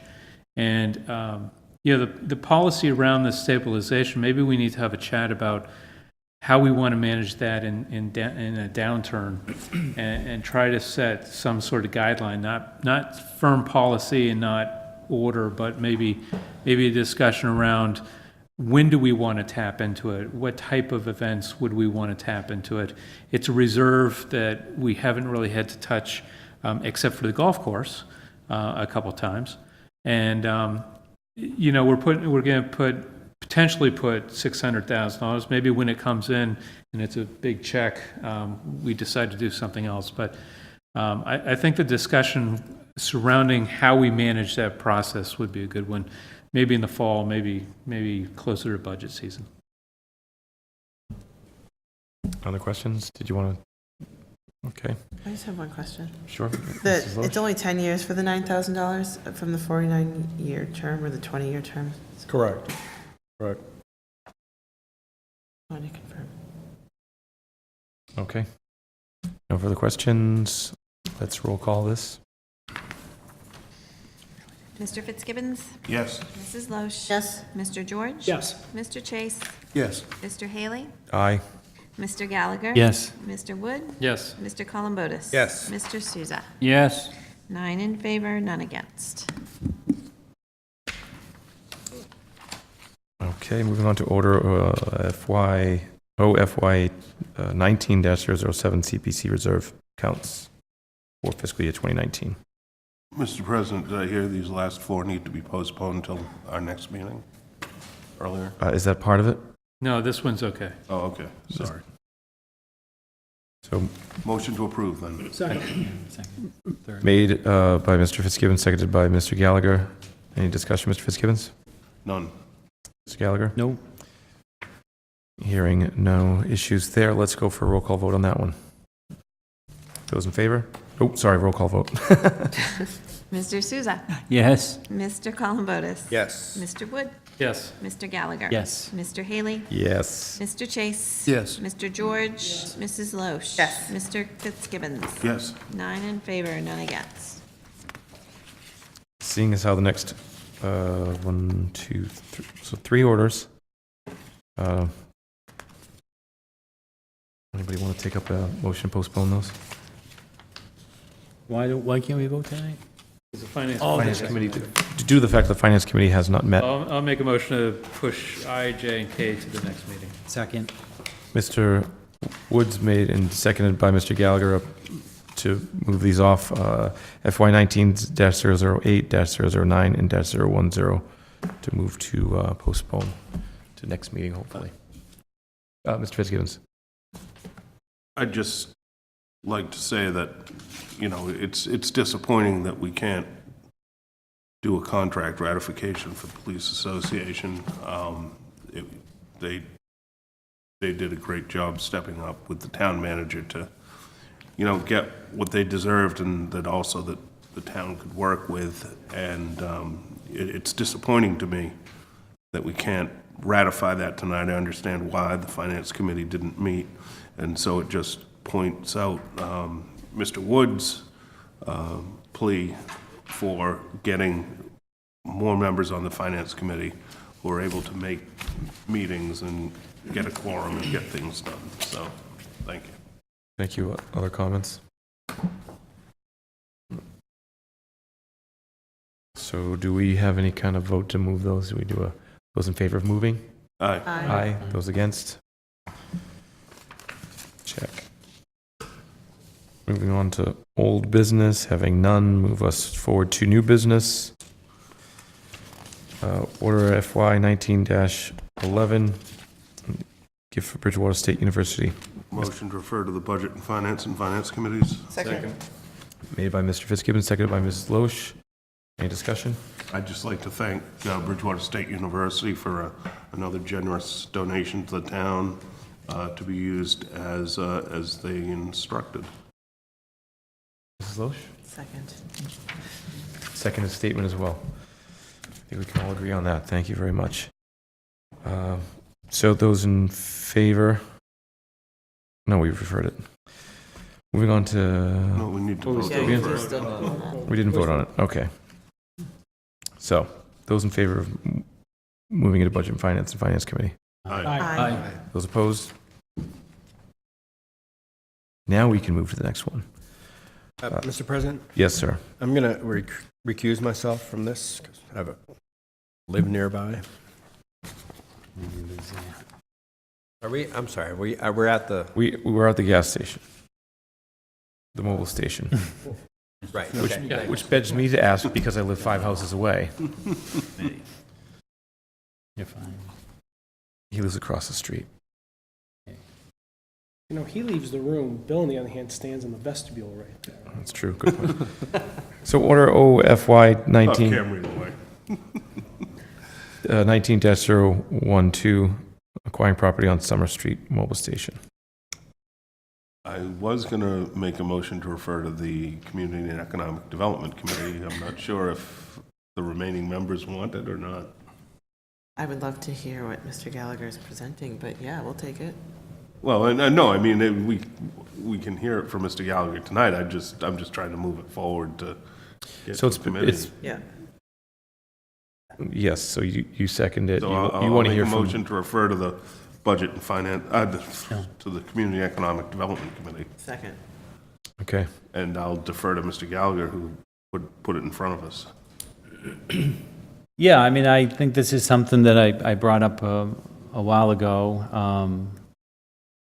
as part of the downtown revitalization plan and it's in the downtown revitalization plan of perhaps making that another area of housing, but perhaps, again, it's a piece of property that is sitting there. This isn't ours, it's private property, so perhaps it's something that we can take a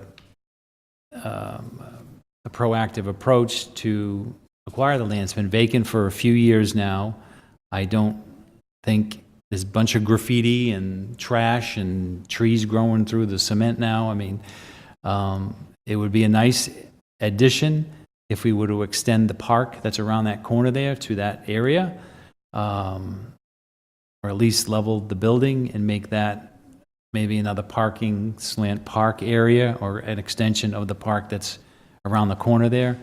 So I put it, before the council to see what Community and Economic Development Committee has, and when they have it on their agenda, I'll try to be there and talk a little bit more about that. But if we were to try to acquire that land through eminent domain, we could get it at fair market value price, and then we can decide on what to do with it, if that's something the council wants to do. But I don't know if we've contacted the owner and what he has plans for it. If people have contacted the owner of that property and have said, I want to put this there, I want to put that there, but, nothing has developed.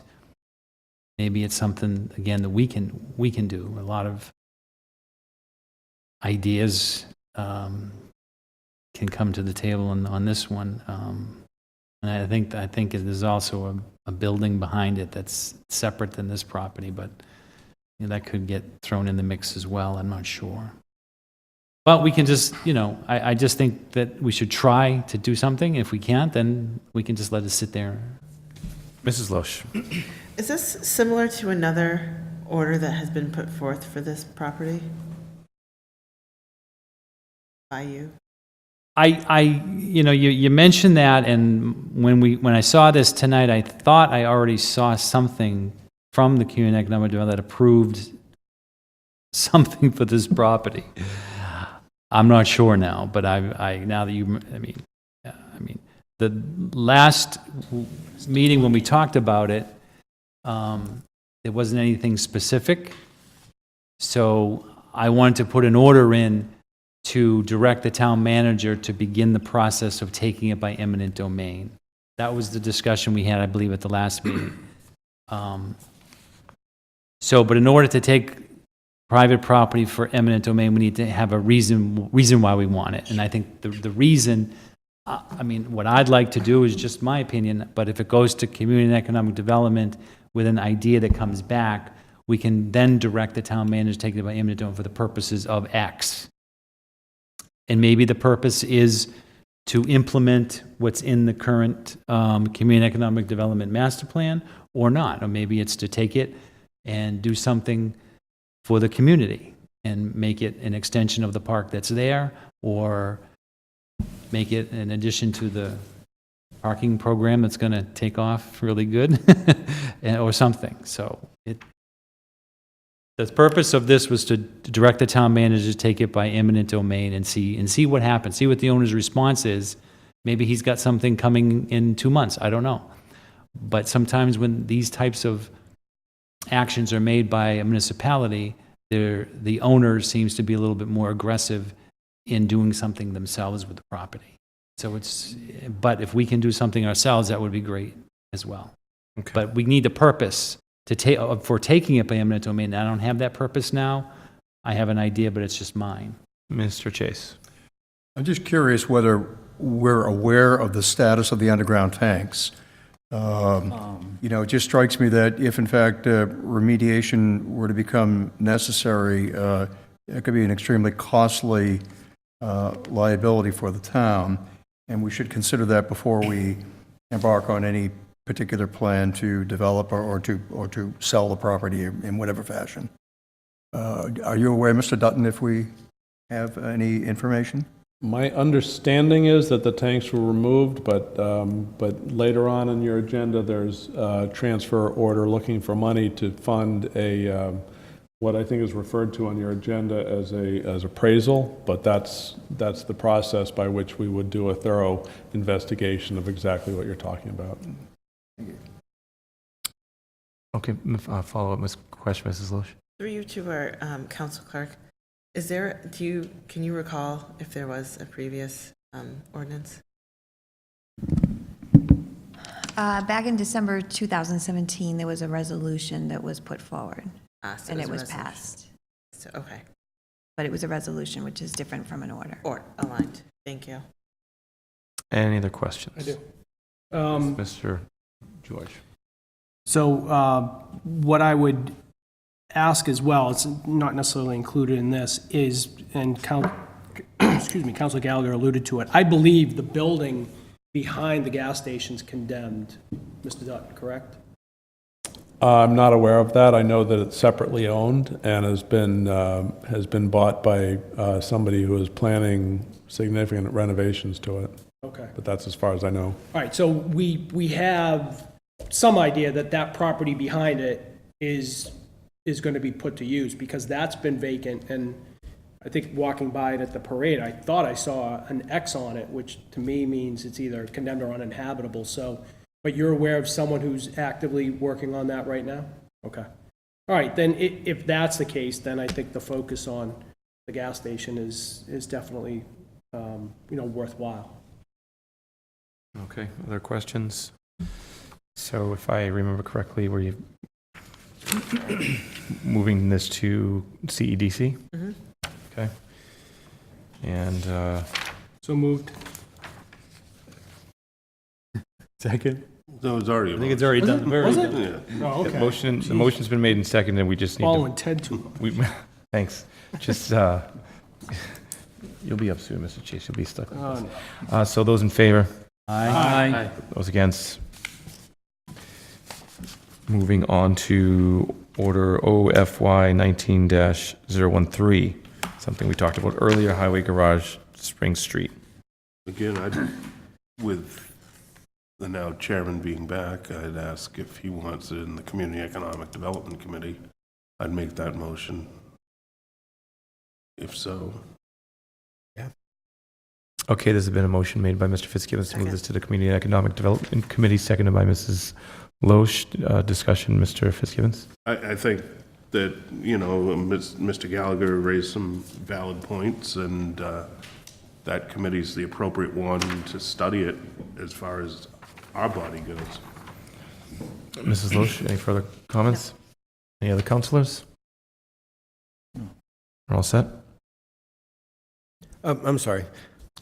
Mr. I Columbotus? wholeheartedly agree with the first order, at least. I think, as we've discussed with the town hall, the old town hall, that eventually we're going to want it empty and might as well start on that process now. So I think at least the first part makes a lot of sense. Okay. Which is the clearing out process. It might just fall down if we take everything out. Some of the stuff might be holding it up.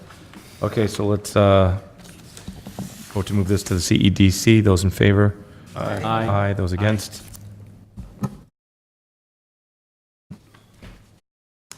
And lastly, Order OFY 19-014, transfer order for funding the property appraisal previous mentioned for 46 Summer Street and 38 South Street. Are we going to lose two counselors, or? I'm I sorry? don't know the distance. Direct line of sight? Well, there's. I'm assuming this is behind us and the gas station. Yes. Right. Yeah. So I guess for anyone in the room, is the property over there within spitting distance of the property over there? Would it be considered an abutter? Because it's 300 feet line to line, but I think it's got to be greater than that. Yeah, I think you're probably fine in that Okay. way to vote on this.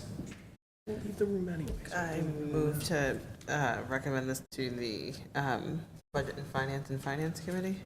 I'll second for discussion. For the Budget and Finance Committee, motion made by Mrs. Loesch, seconded by Mr. Fitzgibbons for discussion. Mrs. Loesch? None for me. Mr. Fitzgibbons? Just through you to the town manager, how does what we just talked about on 19012 accommodate to this? Is this something that should wait on 012, or should it be on a separate track?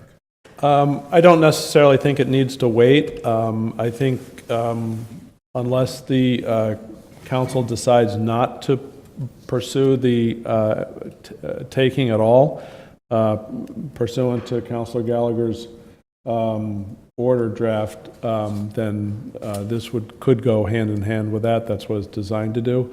We need to, in order to begin the process of taking a property by eminent domain, we have to conduct a specialized appraisal of the property.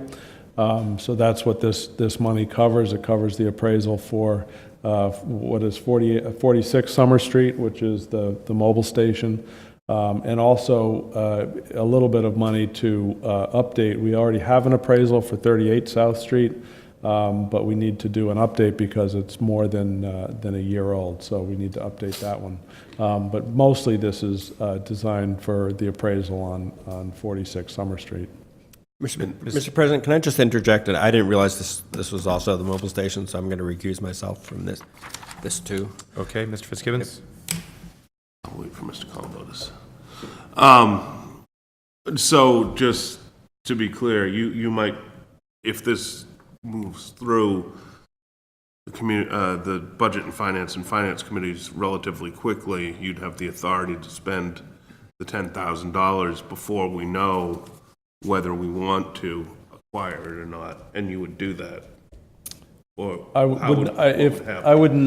wouldn't expend the money on 46 Summer Street until the council had decided that it wanted to move ahead with the possible taking. So the taking starts with an appraisal, and then it's not until a couple of steps down the road that you actually vote an order of taking. So then this would give you the ability to do it, and it's kind of a preemptive strike, if you will, that should order 19012 go through, you've got the funding to be able to do the appraisal. You're not going to do the appraisal in advance of us deciding we want to go forward. Oh, no. But I will tell you that the appraisal has to be done to establish the amount of the taking. Yes. And that appropriation has to be made before the execution of the notice of taking. Thank you. So you have to do it in that order. Mr. George?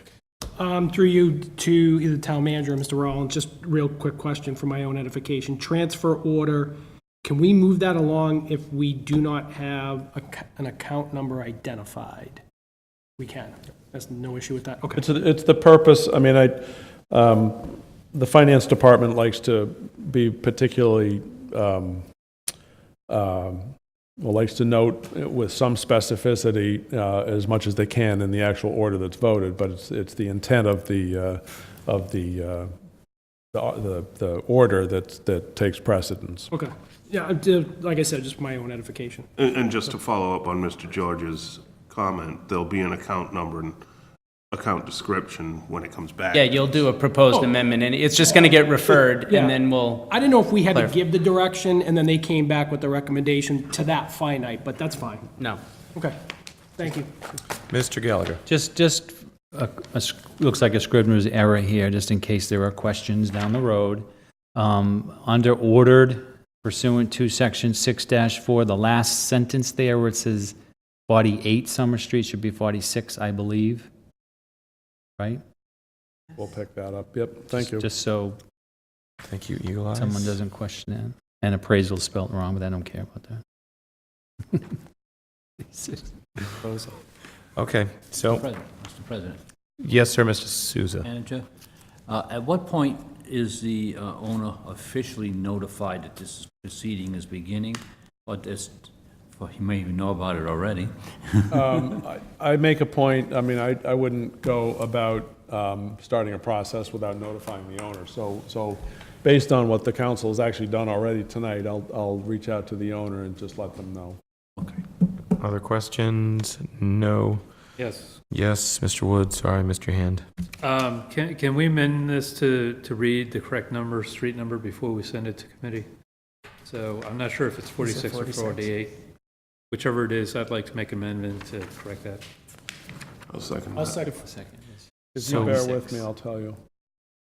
I see 246. Okay, those in favor of changing 48, well, let's wait for the town manager to confirm. Yeah, he's just going to confirm. I see 246s and When he does confirm, we will make that. 46. Motion's been made, we'll vote on it.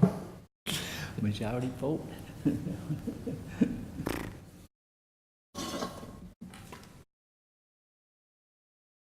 While he's doing that, I only asked because I had a guy estimate something for my house, and he went to my neighbor's 3 times. We want to make sure we have the right address.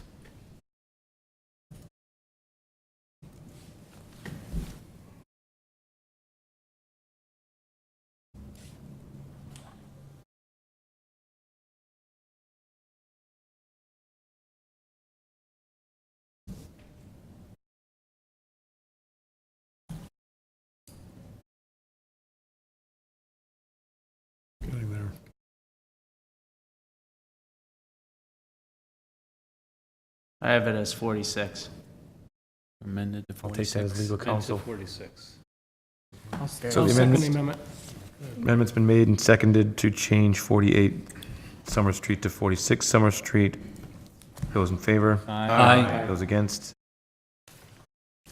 So for moving this to Budget and Finance Committee, those in favor? Aye. Those Aye. against?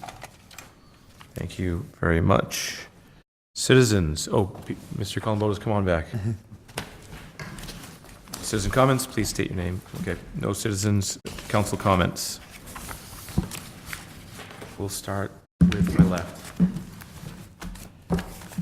Or my right. Me? Yes. Start your right. I just want to congratulate everyone for a great 4th of July turnout. It was a great parade, great time. And obviously, the hardworking volunteers with the Bridgewater 4th Committee did another great job. Probably outdid themselves from everything I heard. So we look forward to better next year. Ms. Lush? I was almost always going to second up until the last part. It was great. I loved it. I was very happy to be part of the parade and walking with a child that stayed in the stroller. So thank you to all of you who put that together, and thanks for all the people who come into town to celebrate with us. It was great to see everyone there. Mr. George? Parade and fireworks were excellent. Really, the only thing that I got feedback on, unfortunately, was how people left Legion Field after the fireworks, which I think it was pretty tough to see. I drove by it in the morning, and people cleaned it up. They had they put out a message on Facebook, and they had a whole host of people. But I hope we can convey to people kind of like the Rhode Island beach mentality of bring in, bring out, instead of leaving stuff there. It doesn't take away from the fact that the parade was excellent and the fireworks were just outstanding. A couple of things that I have. One thing, Council Loesch's comments last meeting really resonated, and I'd really like for people to kind of take a step back, because I couldn't have agreed more with you around the fact that if we go too fast on something, it looks like we're trying to pull the wool over people's eyes. And if we go too slow, people criticize us for going too slow and things of that nature.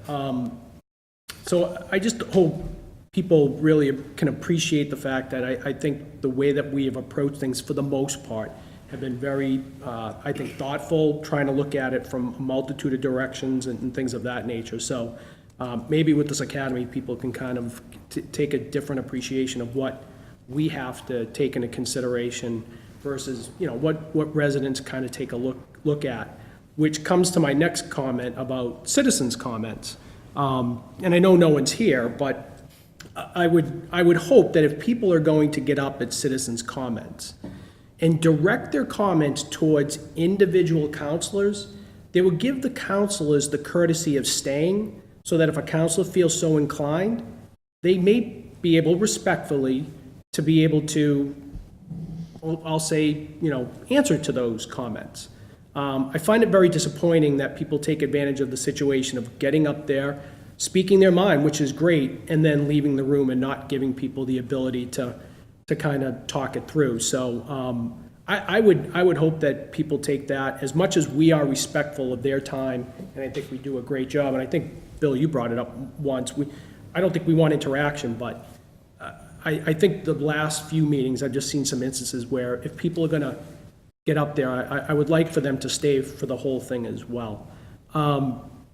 One thing that I've brought up, and I haven't brought up in this forum, but I'm going to now, is I would like to see us set up and have an invitation for our state senator and our state rep come to a council meeting, let the public know, have the opportunity for the public to talk to our representatives, be able to bring to them the issues that they bring to us, and have them there to kind of start the dialogue. Because I don't think I've ever heard, nor have I ever seen, that both our state rep and state senator have been at a council meeting, and more importantly, specifically for the public to be here as well. I would like for us to have that as kind of a goal for the fall, and let people know and give them that opportunity as well. And the last thing I just want to say too is, we get a lot of feedback. You know, when this form of government was really being discussed, one of the things that I was very much drawn to, and which I liked, was representative government, where we had town meeting and we didn't have a lot of participation. And I think on average it was less than 2% of the people that were able to make it for various reasons.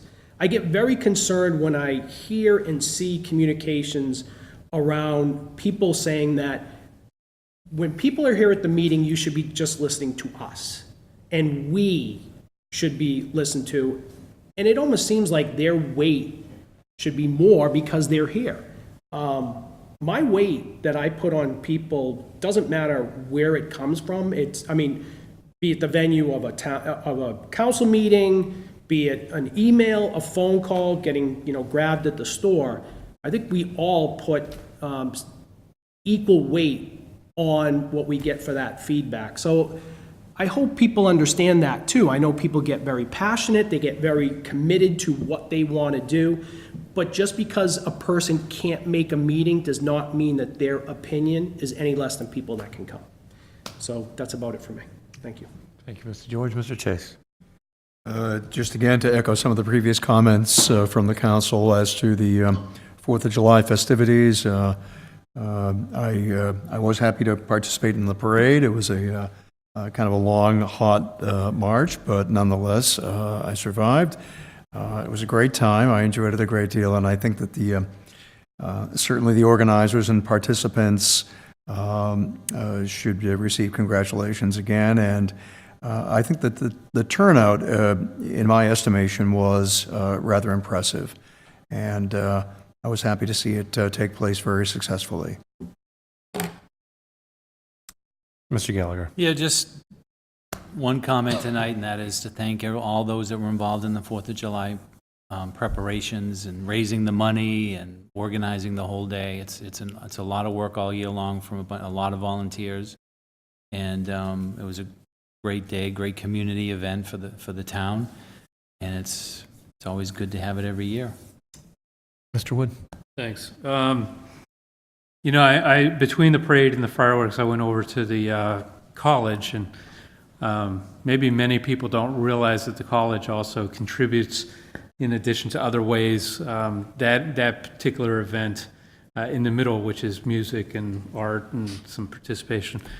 And it was a little bit smaller than other years, but it was still fun. The Unitarian Church, I think, has the best lemonade on School Street, and other pieces.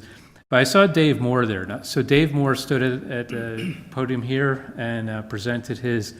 Honestly, I can't remember what it's something hero For the soldiers with the... right, to recognize with the banners. So hopefully he got some good response. I've seen him present other places, and when he gets some, and he's talking about between I think the VFW hall and the town center. I hope that we can do what we need to do to support that effort, because I think that's a good turnout. Legion Field, if we organize some high school students that need hours, that might be a simple solution. But one thing that struck me in talking to a lot of different people, I don't think people realize how many volunteers, separate volunteers from the town volunteers, but separate volunteers put all that together, and how many people really enjoy it. And so I try to get the word out that it's really a dedicated group of volunteers that can only do that through volunteers and many volunteers and donations of $1, $5, $10, and some of it's buckets at the entrance, and others just simply mailed into their I think they have a PO box. But it's an awesome event. I enjoy it every year. Thanks. Mr. Columbotus. Nothing tonight, thanks. Mr. Souza. I have a few words. 4th of July has always been a special occasion for all of us. It has a lot of meaning, why it really started. I'm from a town that has the longest consecutive 4th of July parade and celebration. That's Bristol, Rhode Island. And their very, very first years when they started, it was to recognize 3 groups. It was the fire department, which was and still today a volunteer fire department. They only have a handful of full-time employees in that department. The police department and the military. And that was how it started. And then it just grew from there for the communities to get involved. And what did we see here? We saw the fire department, the police department, and there are some military people involved. And it's still that tradition goes on. And again, yeah, it takes a lot of work and it takes a lot of effort. By the way, the walk that we had, you may have found it long. In my younger years, I marched in that parade in Bristol, and it's 3.5 miles long. about 300,000 to 400,000 people show up. So we're going to build this one. I believe we had more people this year than we had last year. Last year we had a few more than the year before, and I think if we continue with the type of celebration that we really do, because that's what it really is a celebration, okay? If we continue on this trend, I think we're going to see it continue to grow. And I wish to remain a part of it. Thank you. Thank you, Mr. Souza. Obviously, I'll end with yes, it was great. It's great to be a part of it. I don't know if anybody noticed, I had my tie-dye 4th of July shirt that I put a lot of effort into. So those of you who weren't there, look for it next year. I'll do a new tie-dye. If any of you, my counselors, want to have some tie-dye, I can take care of it. Something about the parade in particular, it's a blast, it's great, and I hope to grow it. But I realized this year, my son being such a cheerleader for America's birthday, that I either need to have a float after, if I'm not a counselor again, but he needs to be in the parade every year. I've created a parade monster, so I got to work towards that. I'm taking any help to figure that one out, aside from running for the rest of my life, or as long as the town allows. So that's awesome. The fireworks are amazing. The next day, was it the next day when we had the music alley? We had Ryan Monbleu out. So Ryan Monbleu, some folks didn't know, he's a very popular musician, thousands and thousands of followers on social media, travels around to all kinds of different national music events in Europe as well. So he was going to play a music alley.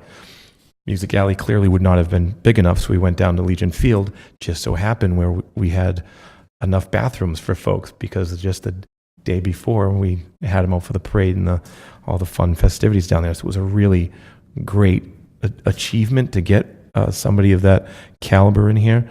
It was really great for my family and I for an extended holiday weekend to take part in that and to see a great show.